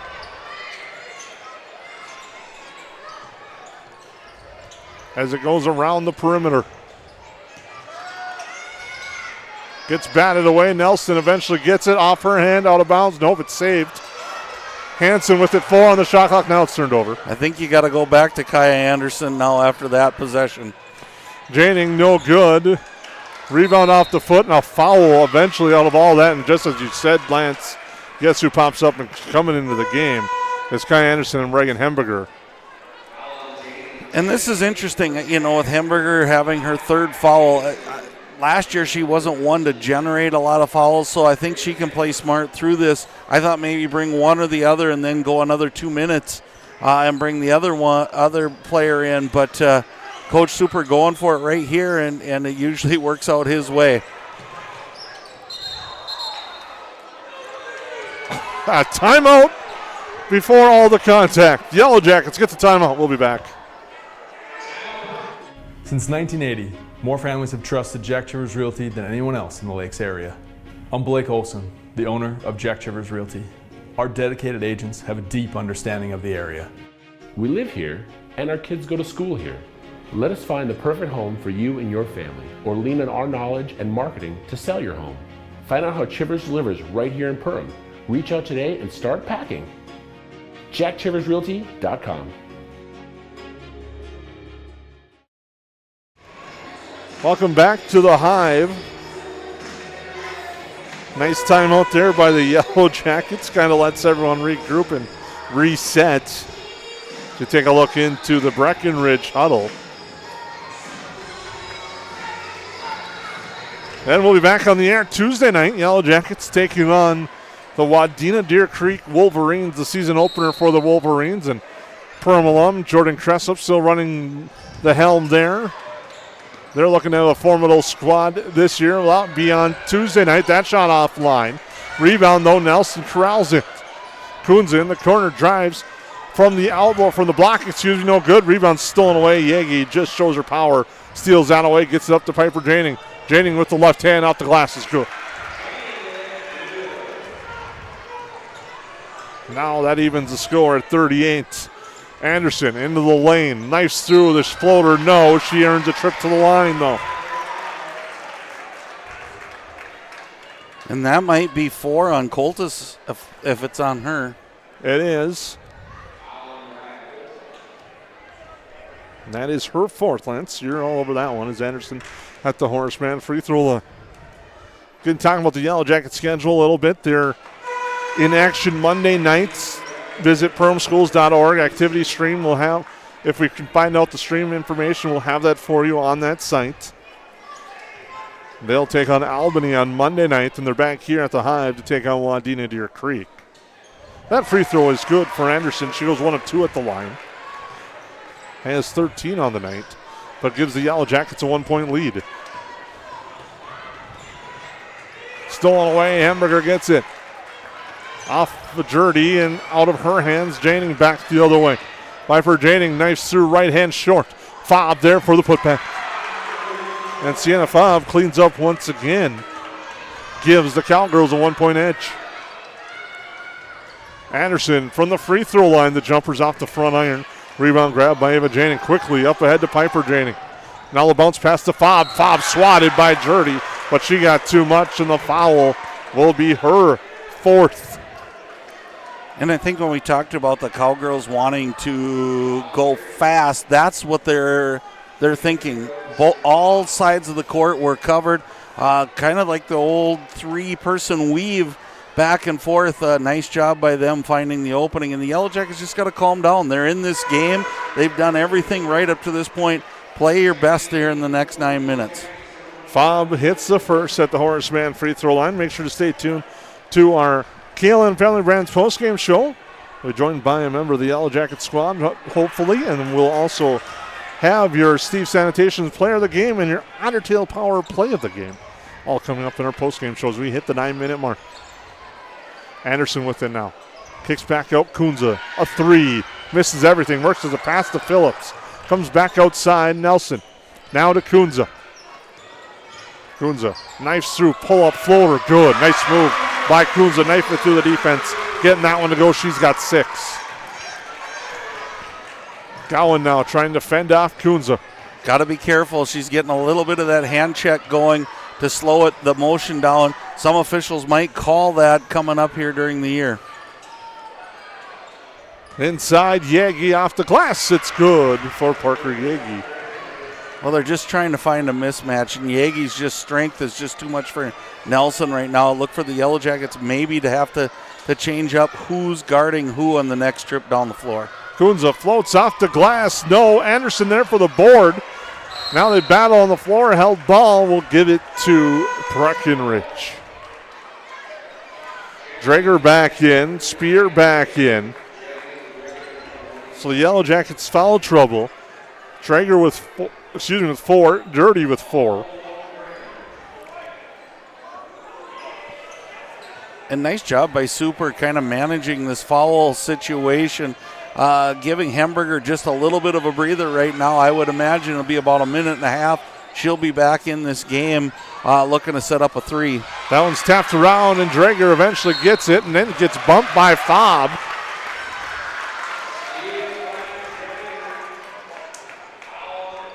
The foul's on Fob.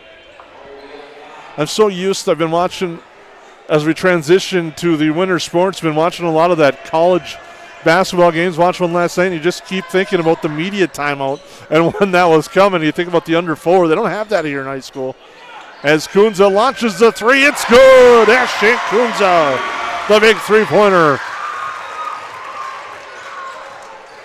Gives the Yellow Jackets a 1-point edge. Under 7 to go, or closing in on the 7-minute mark as Gowan knifes through and gets that to go in for 2. It's a 1-point Cowgirl lead. Baseline jumper for Drager, too strong. The battle for the board. Yagi clears out, loses it to the floor. Fob Comsley picks it up, gets it to Ava Janik. A nice spin move, right hand, too strong, off balance on the shot.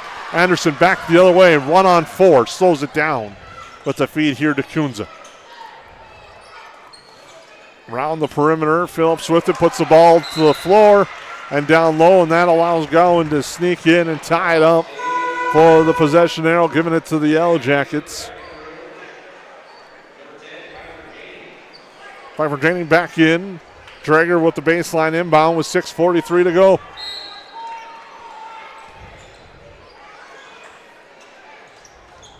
Kunza, jump stop, loses it though. That's Gowan back the other way. Off balance, no good. Breckenridge wanted the famous and one, didn't get it. Kick out here. Kunza. Inside now. Drager gets bumped. Throws it out of bounds. The way it's been all night. As that one, as Drager was falling back, ends up throwing it out of bounds here on the sideline. Which for the Yellowjackets, fortunately for them, throwing it out of bounds on the sideline. Breckenridge just kind of struggled on some sideline outbounds, but and Janning corrals that one. Nelson all over her.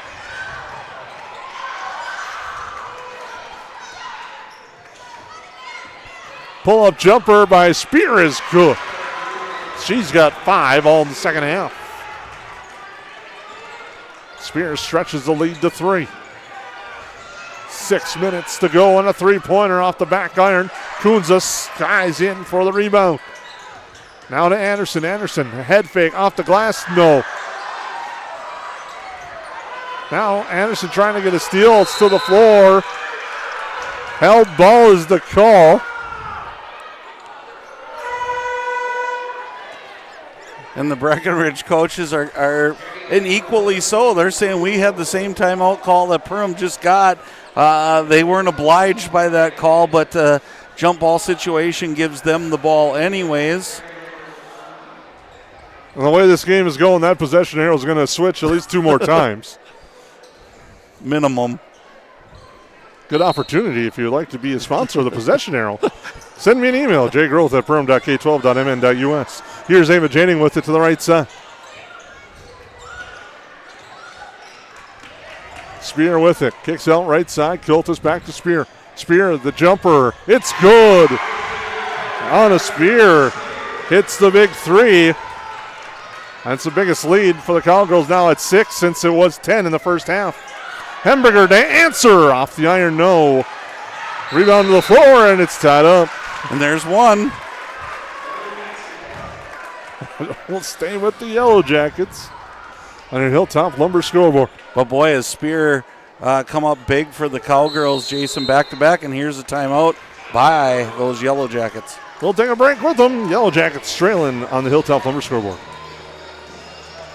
At Hilltop Lumber, we're not just about building materials. We're about building relationships. We're honored to be recognized for our excellence in our industry. But the greatest reward? It's the trust we built with our customers. It's not just about providing quality materials. It's about building strong relationships. We're proud to be a part of the communities we serve, working with you to bring your vision to life. Because at Hilltop Lumber, success is measured by the partnerships we create and the homes, businesses, and dreams we help build together. Hilltop Lumber, where we help plan, supply, and deliver dreams. Perham Health is here to take care of you, to keep you crushing it. Broken bone? We'll fix it. New baby? We'll deliver. We've heard that. And yes, we can help. From life's big moments to the annoyingly sick ones, our providers have the expertise and compassion to handle it all. Perham Health, so you can keep on hitting it.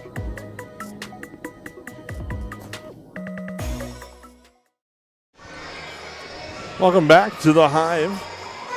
Yellowjackets trailing by 6 with 5:16 to go.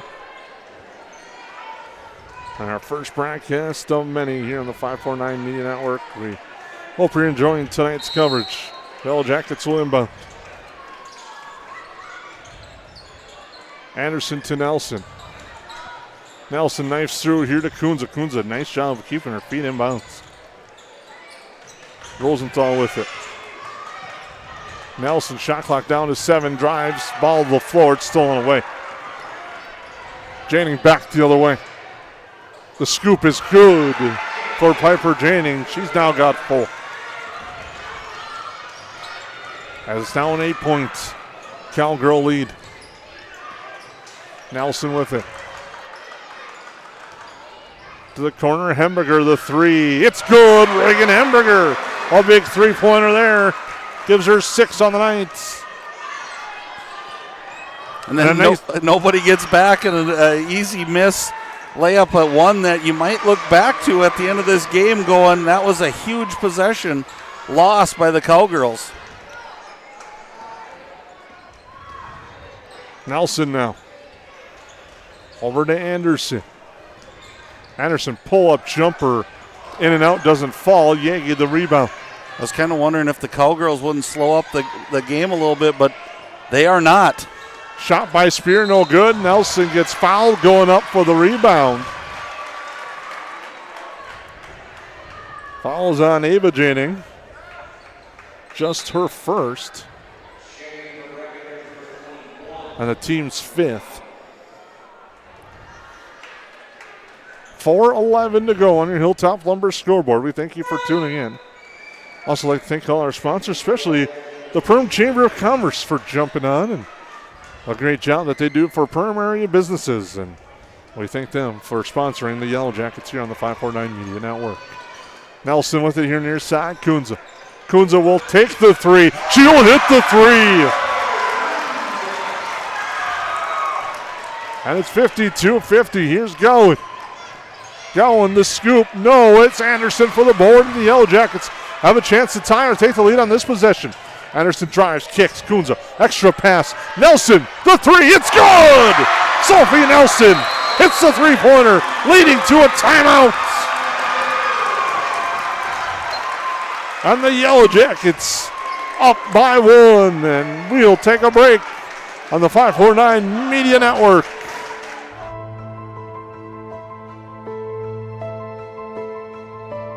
It's not necessary to build your business in Perham, Minnesota to be successful.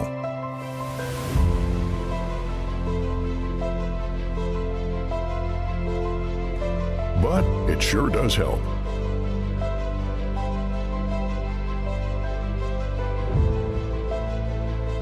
Hammers Construction. Your vision, our team. Well, welcome back to the Hive.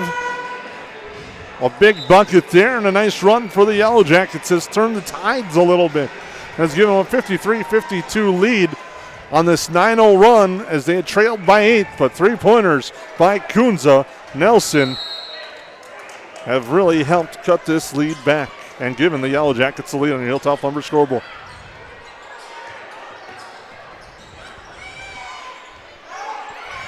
They battle along the near side.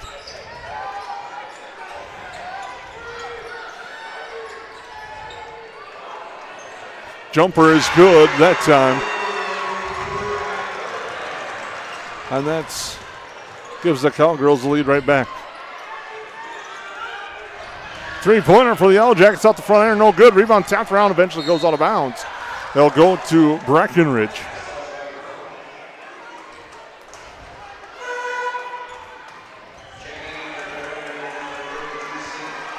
Fob comes back in. Journey back in.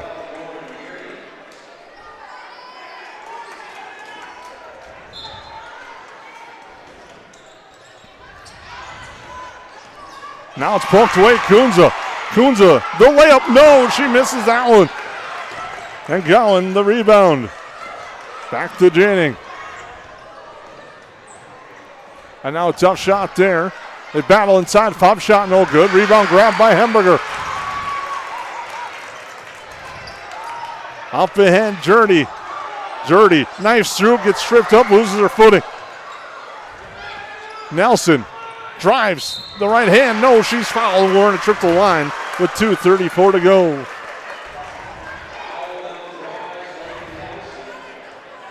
So Nelson will shoot two. Foul is on Janning. Her second. Nelson at the Horseman free throw line. That one is good. She gets the first.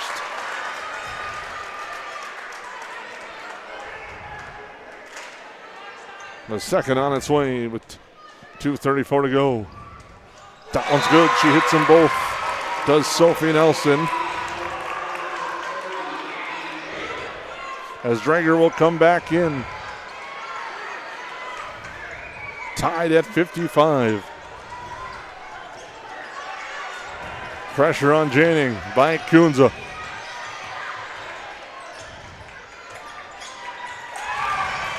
Now comes to Piper Janing. Drives baseline. The extra pass. A three-pointer from Gowan is no good. Rebound grabbed by Kunza. 2:15 to go. Drager with it. Kunza now. Over to Nelson. Back to Anderson. Anderson for three. No. Does not get it to fall as it runs in and out. Kunza for three. That one is good. Ashton Kunza, the three-pointer, gives the Yellowjackets a 3-point lead. Under 2 minutes to go. Gowan now picks up and gets it poked away by Nelson out of bounds. They'll stay with the Cowgirls. Joltis will come in for Fob with 1:44 to go. Hamburger in for the Yellowjackets. The Yellowjackets lead by 3 with 1:44 to go. Janning with it. Yagi gets the screen. Kunza does a good job staying with it. And Drager gets the steal. Drager gets it to Anderson. Kick out. Nelson to Hamburger to Kunza. Kunza with a nice move in the lane. The floater. No good. Rebound grab by Gowan. Now Yagi back. The Cowgirls looking to run. They have numbers. Coltis lets the defender clear. Shot is short. Rebound tapped around. Nelson comes away. Loses it. Goes to the floor and a foul on Breckenridge. No, I think the foul is on the Yellowjackets. The pointing is she's the shooter. That's what I think. I could be wrong. I am wrong. But the foul is going to be on Piper Janing. Nope. I actually was right. I think that's what's going to happen. Is it should be a foul on the Yellowjackets on Nelson. And number 10 should be shooting. Well, I'm heading the camera down that way, hoping that you are correct, Jason. Yellowjacket fans are hoping I'm wrong. But that's what it is. It's a Yellowjacket foul. Foul is on Nelson, her first. Janning was going to go to the line to shoot one in the bonus. I think it was the arm point towards the Yellowjackets direction that gave excitement to the Yellowjackets fans and kind of goofed up all the players. Well, he pointed right at 10, and I think he was saying, 10, you're the shooter, and she hits that one.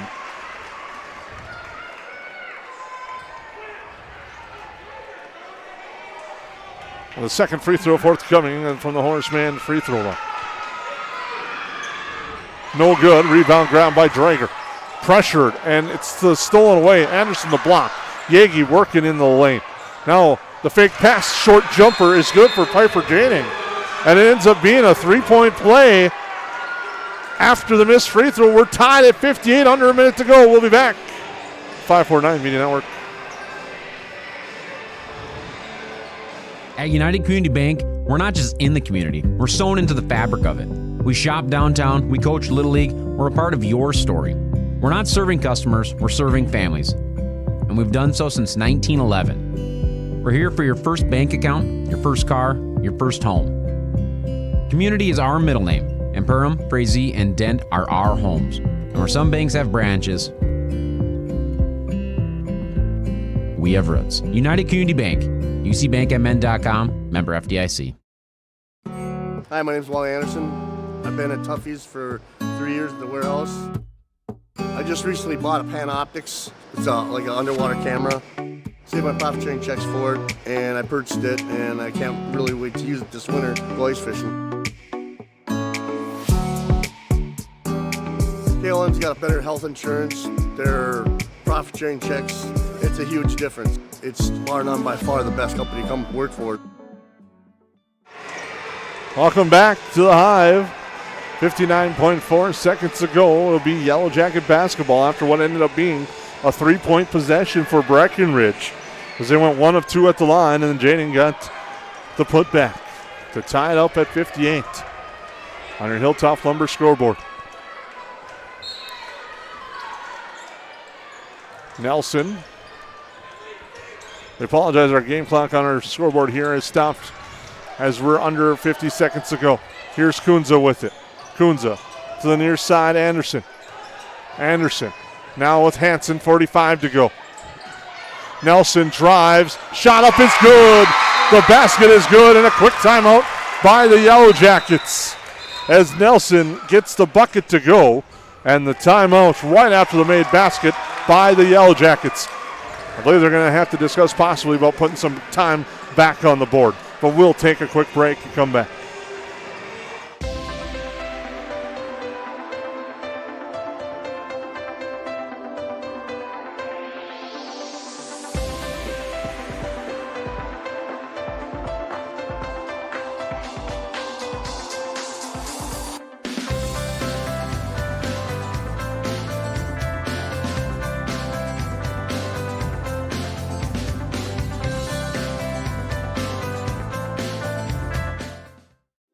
At New Horizons Realty, we're on your team. For over 25 years, we've been helping families and businesses find the perfect place to call home here in the Lakes area. Whether you're looking to buy, sell, or just dreaming, we've got the experience and local knowledge to guide you through every step of your real estate journey. As proud supporters of the Perham Yellowjackets, we believe in building strong teams on the mat, court, or field, and in the community. Check out our current listings at PerhamRealEstate.com or give us a call today at 218-346-7767.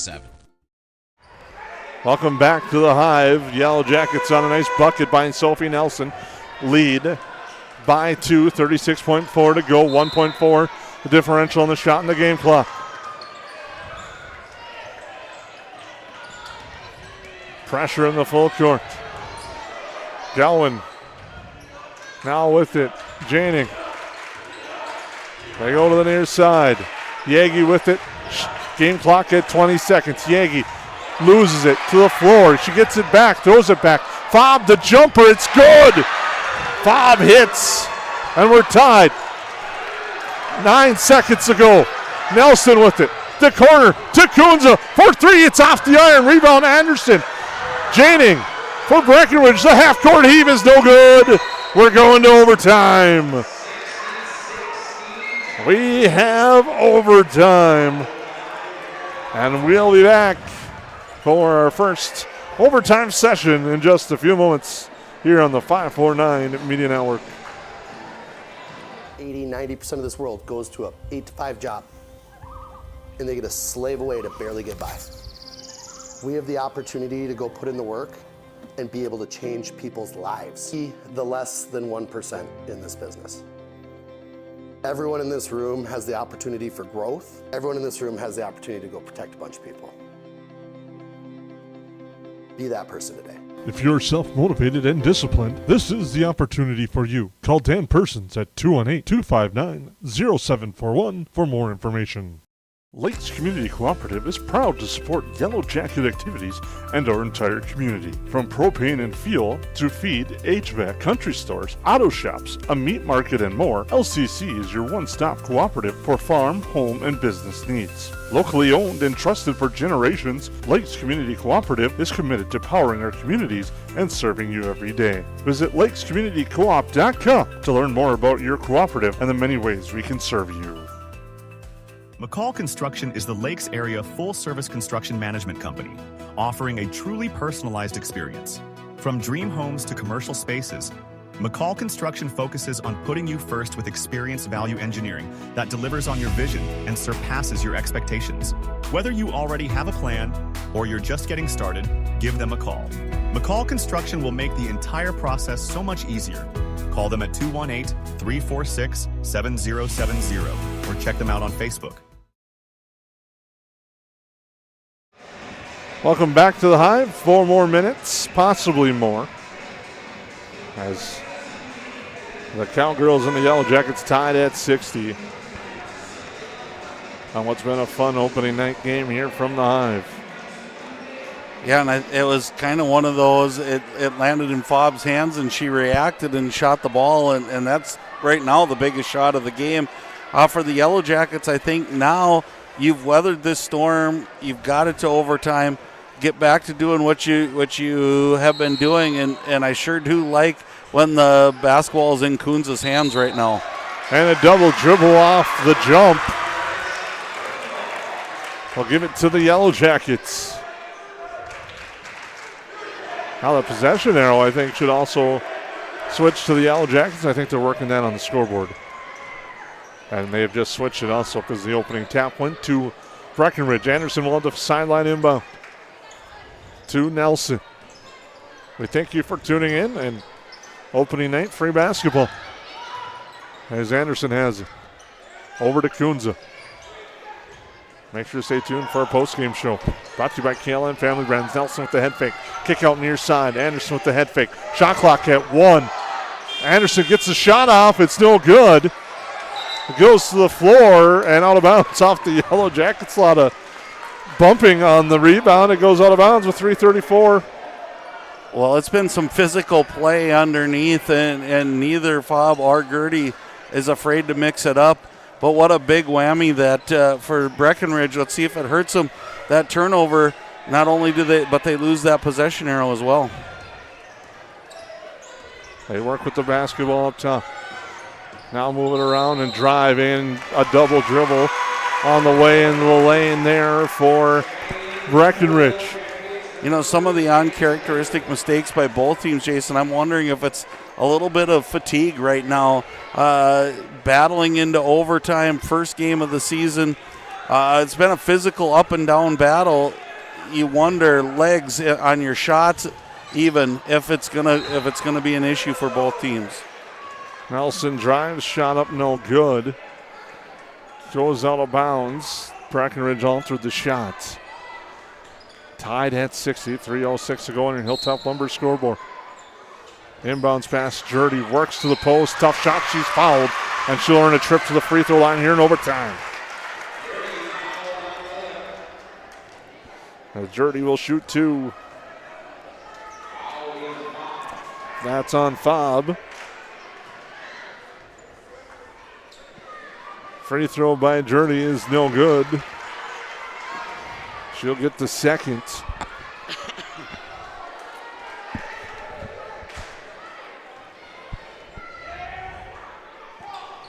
And that one does go from the Horseman free throw line.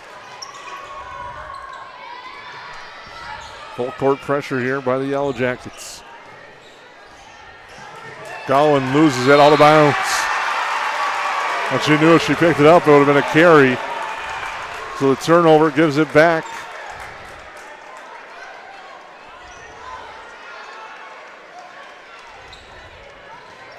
Kunza with it.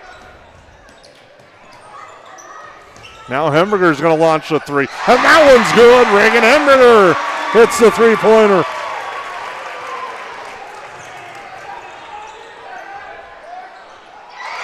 And now it's tapped out of bounds, and losing control of his Breckenridge, and the Yellowjackets get the turnover. That's going to lead to a timeout. We'll take a break.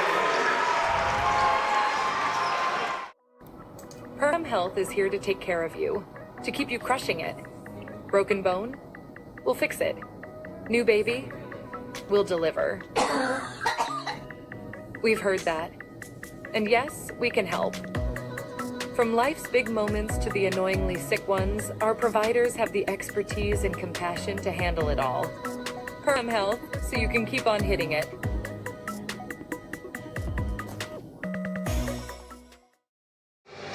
Welcome back to the Hive. A big turnover there. Yellowjackets lead 64-60. As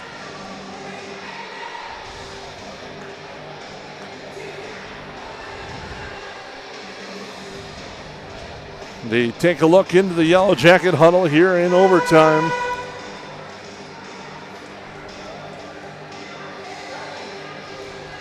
And now the Cowgirl huddle with 2:37 to go.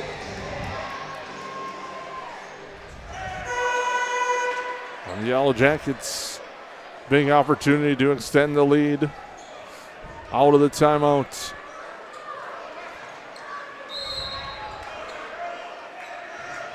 With 2:35 to go, Nelson will bring it up court. And that's stolen away, Yagi. Janing swatted by Nelson, and she'll earn a trip to the free throw line. And I'm kind of surprised we haven't seen that out of the Cowgirls more often.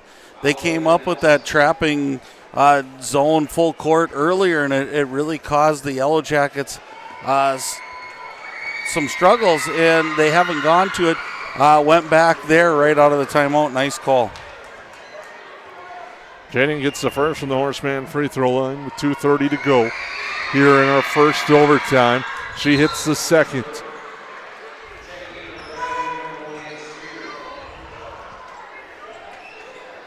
Dranger will inbound with 2:30 to go. Yellowjackets by 2 on your Hilltop Lumber scoreboard. Nelson with it. To the near side, Hemberger. The three from Hemberger is good. Reagan Hemberger, a big three-pointer there. And it's a 5-point Yellowjacket lead as Hemberger hits the corner three. Yegi to answer. She does. Yegi with a quick answer. Now Anderson breaks the pressure. To the near side, Hemberger again. The corner three is good. How do you lose her as Hemberger hits another one in transition? It's 70-65. Yagi with it. And now a bump on Jurdy as she sends Yagi to the ground, and Yagi will shoot. Yeah, it's hard to go back to that first. Oh, they call it on Nelson. Nope, it is on Jurdy. Hard to go back to that first half, Jason, where points were so hard to come by. Now they're both teams scoring in bunches, and again, a great time for Hemberger to get hot in this overtime. And again, you said it best. How do you lose her? So you've got to find kind of compounding mistakes here for the Cowgirls is the 3 early turnovers and then losing Hemberger on back-to-back possessions. She's hit 3 3-pointers in overtime. Has made it 70-65. And there's students in this crowd that are probably anxiously waiting these two to go down. As Yegi at the line. And she gets the first.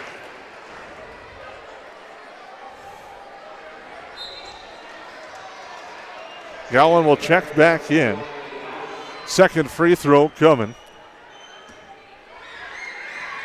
And I don't think you're to the point you have to foul yet, especially with the free throw going.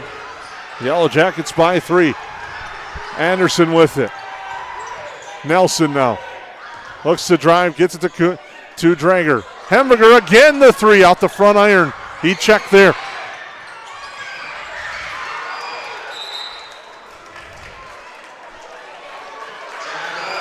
And held ball out of all that. Well, and there we go back to the beginning, that double dribble right off the bat. Flip that. It's a double whammy for the Cowgirls as now the Yellowjackets get the ball back again. So make this possession count here, ladies, and get a good shot. Nelson with it. Shot clock at 20. Game clock 1:25. Nelson drives out the glass. It's good.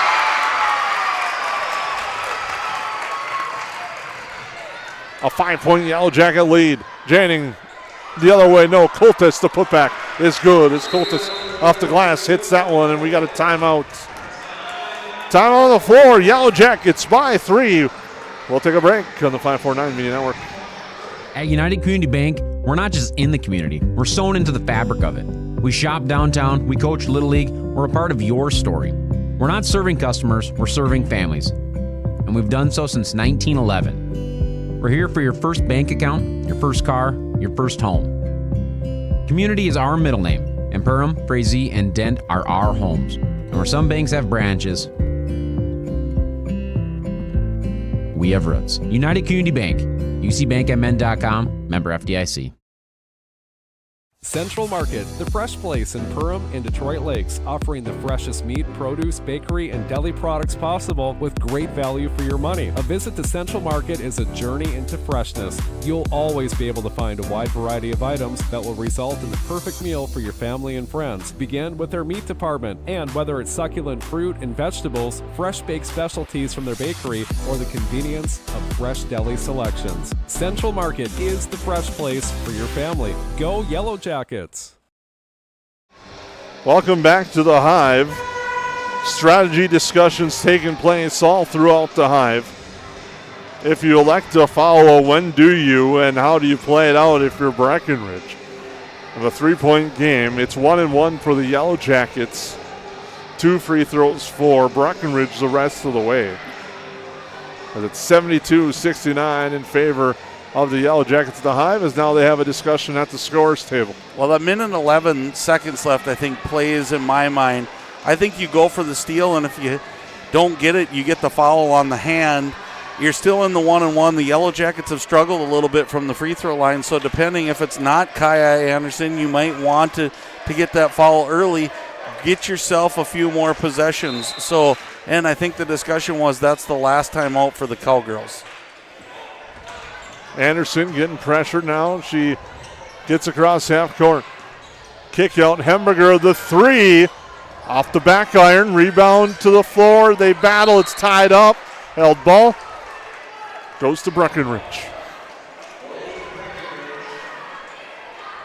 And now again, the way this is setting up, if you're the Cowgirls, you don't have to elect to shoot a 3.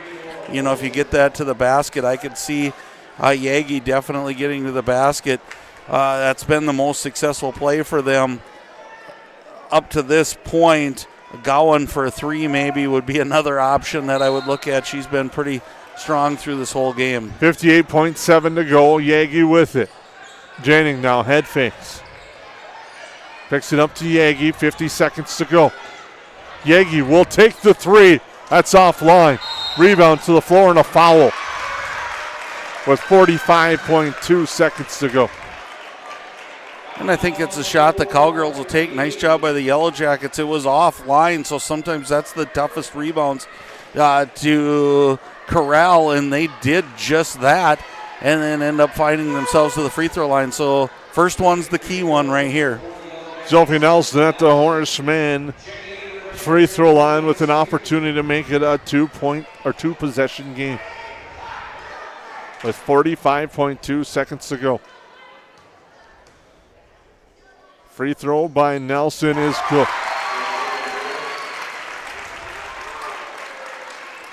She's come up with some clutch plays tonight for the Yellowjackets as Sophie Nelson, and she has a chance to extend it again. And I think her defense has been the key to part of the key to the game here. And she goes 2 of 2.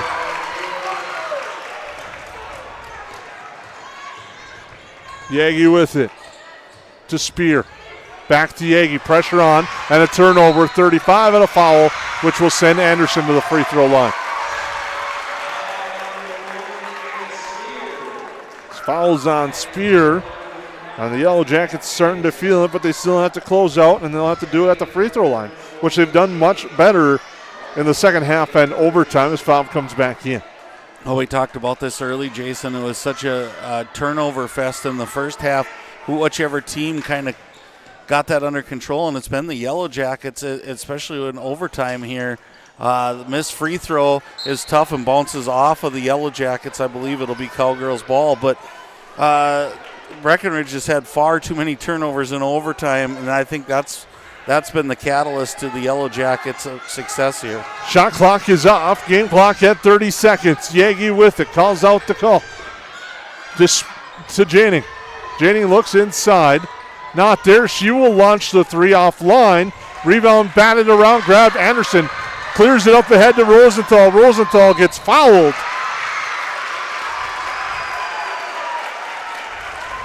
And Rosenthal, I like the aggressiveness, going to the hoop, draws the foul, has a chance at the free throw line with 15 seconds to go. Yeah, it's a tough one to think about, but you're going to get 2 shots either way. If you dribble that thing out all the way around, this might be over right now.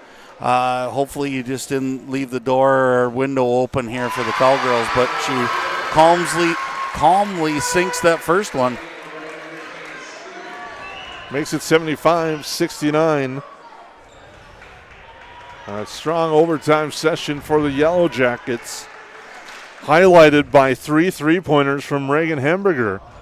Second free throw is no good. Yellowjackets lead 75-69. Paul stolen away by Drager.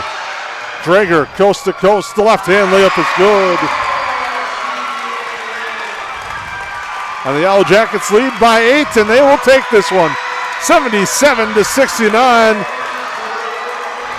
As they pick up An overtime victory tonight over the Breckenridge Cowgirls, and a nice victory for the Yellowjackets to open the season.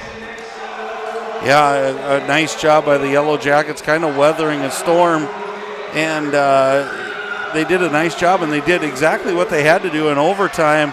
They created some turnovers. They took those possessions and didn't make them empty ones. They filled them up with not only 2-pointers but 3-pointers, and we talked about what a great time for Reagan Hemberger to light that match, and all of a sudden those 9 points really were the spread of the game. And for the Yellowjackets, that has to feel so good right now off of game number 1, knowing you're going to play a really good team. Stay tuned for the KLN Family Brands postgame show coming up here on the 549 Media Network.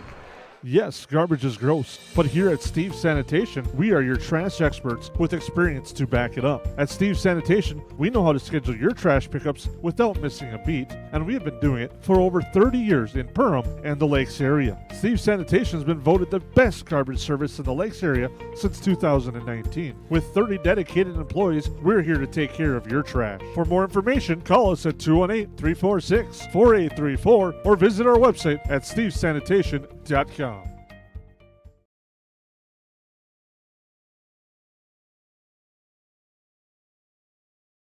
They go where you go. They're your wingman. Your, I should get this thing checked out support system. Who knows? They may even be your +1. Or should we say +4? These are your tires. Small town, large city, winter, summer. Every destination and every type of weather. At OK Tire Store and Service, we go the extra mile so you can add some extra miles. See us for tires, preventative maintenance, and more. OKTireInc.com. Horseman Investments and Insurance can help you with your retirement planning goals and insurance protection needs. Kyle Van Dyke and his team provides educated retirement solutions, wealth management strategies, inheritance and legacy planning, and personalized auto, homeowners, and life insurance protection plans. We are here for your lifelong financial wellness. To set up an appointment, call Kyle Van Dyke at 218-236-6665 or email at kyle.vandyke@horseman.com. Since 1955, Esser Plumbing and Heating has been keeping homes and businesses comfortable across the Lakes area. From residential and commercial new construction to plumbing and HVAC service, our skilled technicians bring knowledge, experience, and a friendly smile to every job. When comfort matters, trust the team your neighbors have counted on for generations. Call 877-882-4822 or visit EsserPlumbingandHeating.com. Esser Plumbing and Heating. Trusted people, trusted service.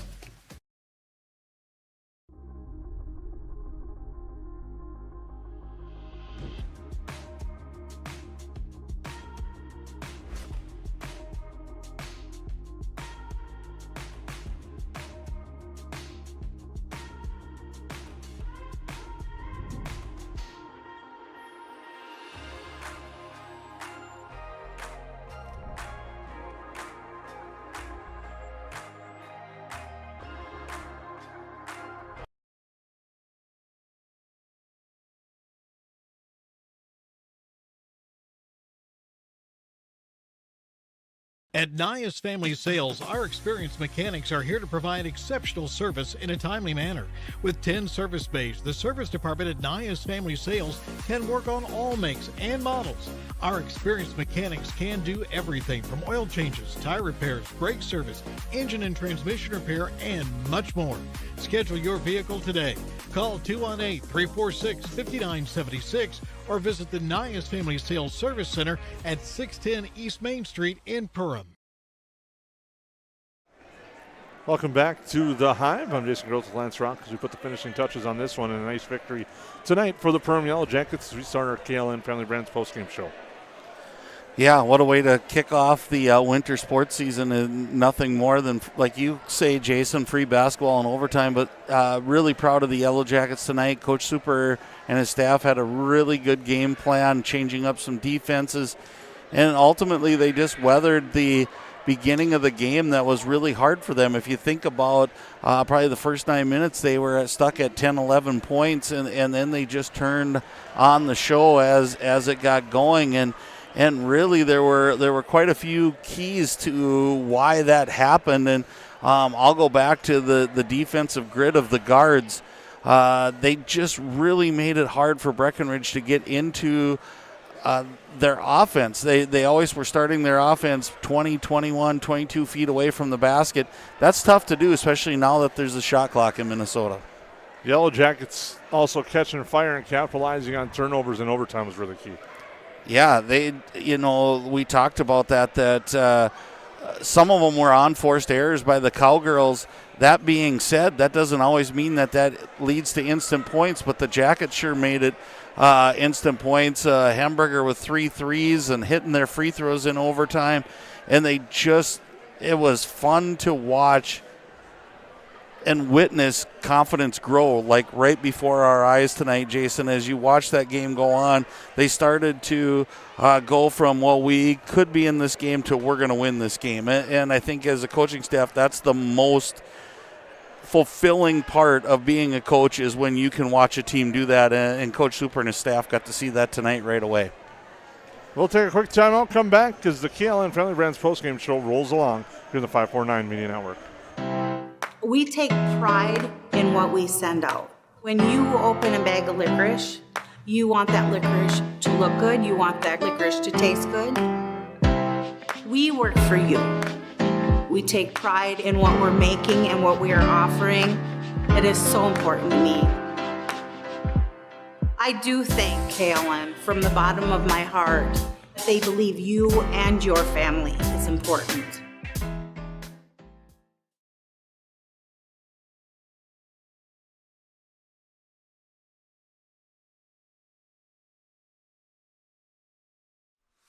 Hansen's Plumbing and Heating provides the highest quality products and services to ensure the comfort and safety of all their customers. It's what they do. Henry Hansen, later known as Hardware Hank, first opened the family hardware store in the early 1930s in Burgess, Minnesota. Today, they are proud to carry on his legacy of hard work and honesty through teamwork, fellowship, cutting-edge technology, and forward thinking. 218-346-2422 or make a visit in Perham, Burgess, or Detroit Lakes today. Hansen's Plumbing and Heating, proudly serving Minnesota families for over 80 years. Odds are there's an ace right in your neighborhood. With expert advice and the right tools to make your quick fixes even quicker. Around the block, what you need in stock. With people who know their stuff. Welcome to the Home Convenience Store. Hi, this is Mallory Stotterell and Erica Saylor from Lakes Ace Hardware. You can expect expert help for your next project at Lakes Ace Hardware right here in downtown Perham. Ace is the place with the helpful hardware, folks.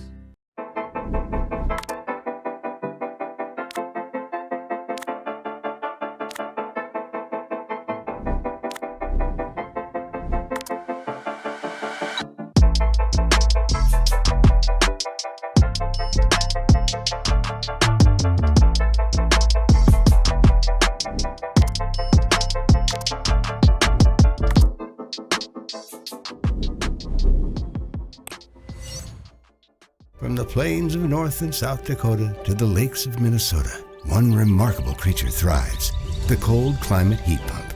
It cools when it's hot, heats when it's not, and uses far less energy than traditional systems.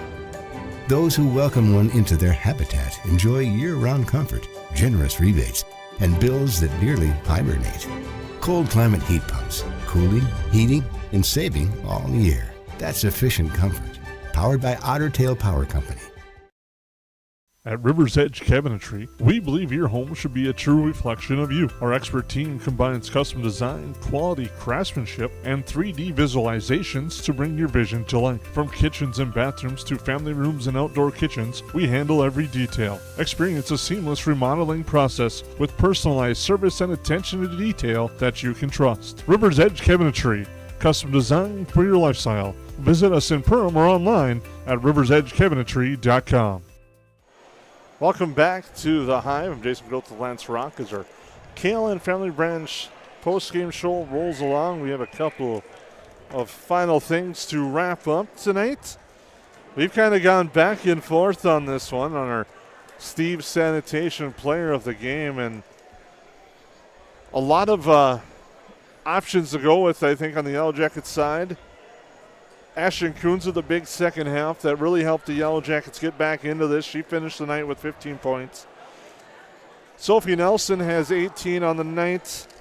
Reagan Hemminger with 15. Kai Anderson finishes with 13, but I think it's the play of Sophie Nelson is going to give her the Steve Sanitation player of the game. She really clamped down defensively and came up with some big stops and led to a lot of those turnovers that you talked about, Lance. Yeah, she had a really super nice night, and it all stemmed from her defensive presence on the floor, and it's certainly not her diminutive stature that makes her so. She's just gritty. She gets after it. She makes it really tough for the other team to bring the ball up the floor.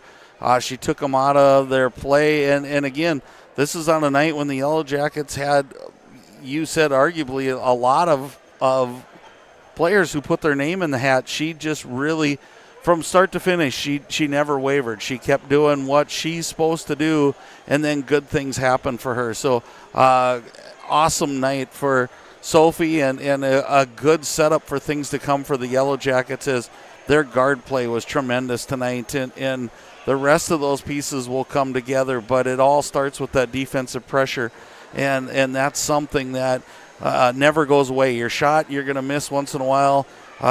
It just you have those nights, but you can come defensively ready every night, and Sophie's a good leader for that. Stat total from the official book, Ashton Kunza finishes with 13. It was 3 for Nora Rosenthal, 13 for Kai Anderson, 18 for Sophie Nelson, 1 for Lauren Jurdy, 15 for Reagan Hamburger, Quinn Hansen with 6, and Addie Drager with 8. You're scoring for the Yellowjackets. On the other side of things, leading the way, Parker Yagi with 18, 14 for Emily Gowan, 11 on the board for Sienna Fobb, and 8 for Anna Spear, as well as Ava Janing with 8 points. And now our Otter Tail power play of the game, and it's going to be more than one. It's actually going to be 3, and it's the 3 big three-pointers by Reagan Hemberger in overtime that really gave the Yellowjackets some separation. One of them, in my head, I was thinking, don't shoot. As you know, coaches sometimes think, work the clock, and she nails that, a big three-pointer there that really stretched it from a 1 to a 2-possession game. Well, and she's shown that ever since she set foot on the varsity floor that there is no fear when it comes to shooting the three-pointer for her. And sometimes it's just what you said. You go no until it hits the bottom of the net. And then it's one of those plays that make coaches look really smart. And we talked about it.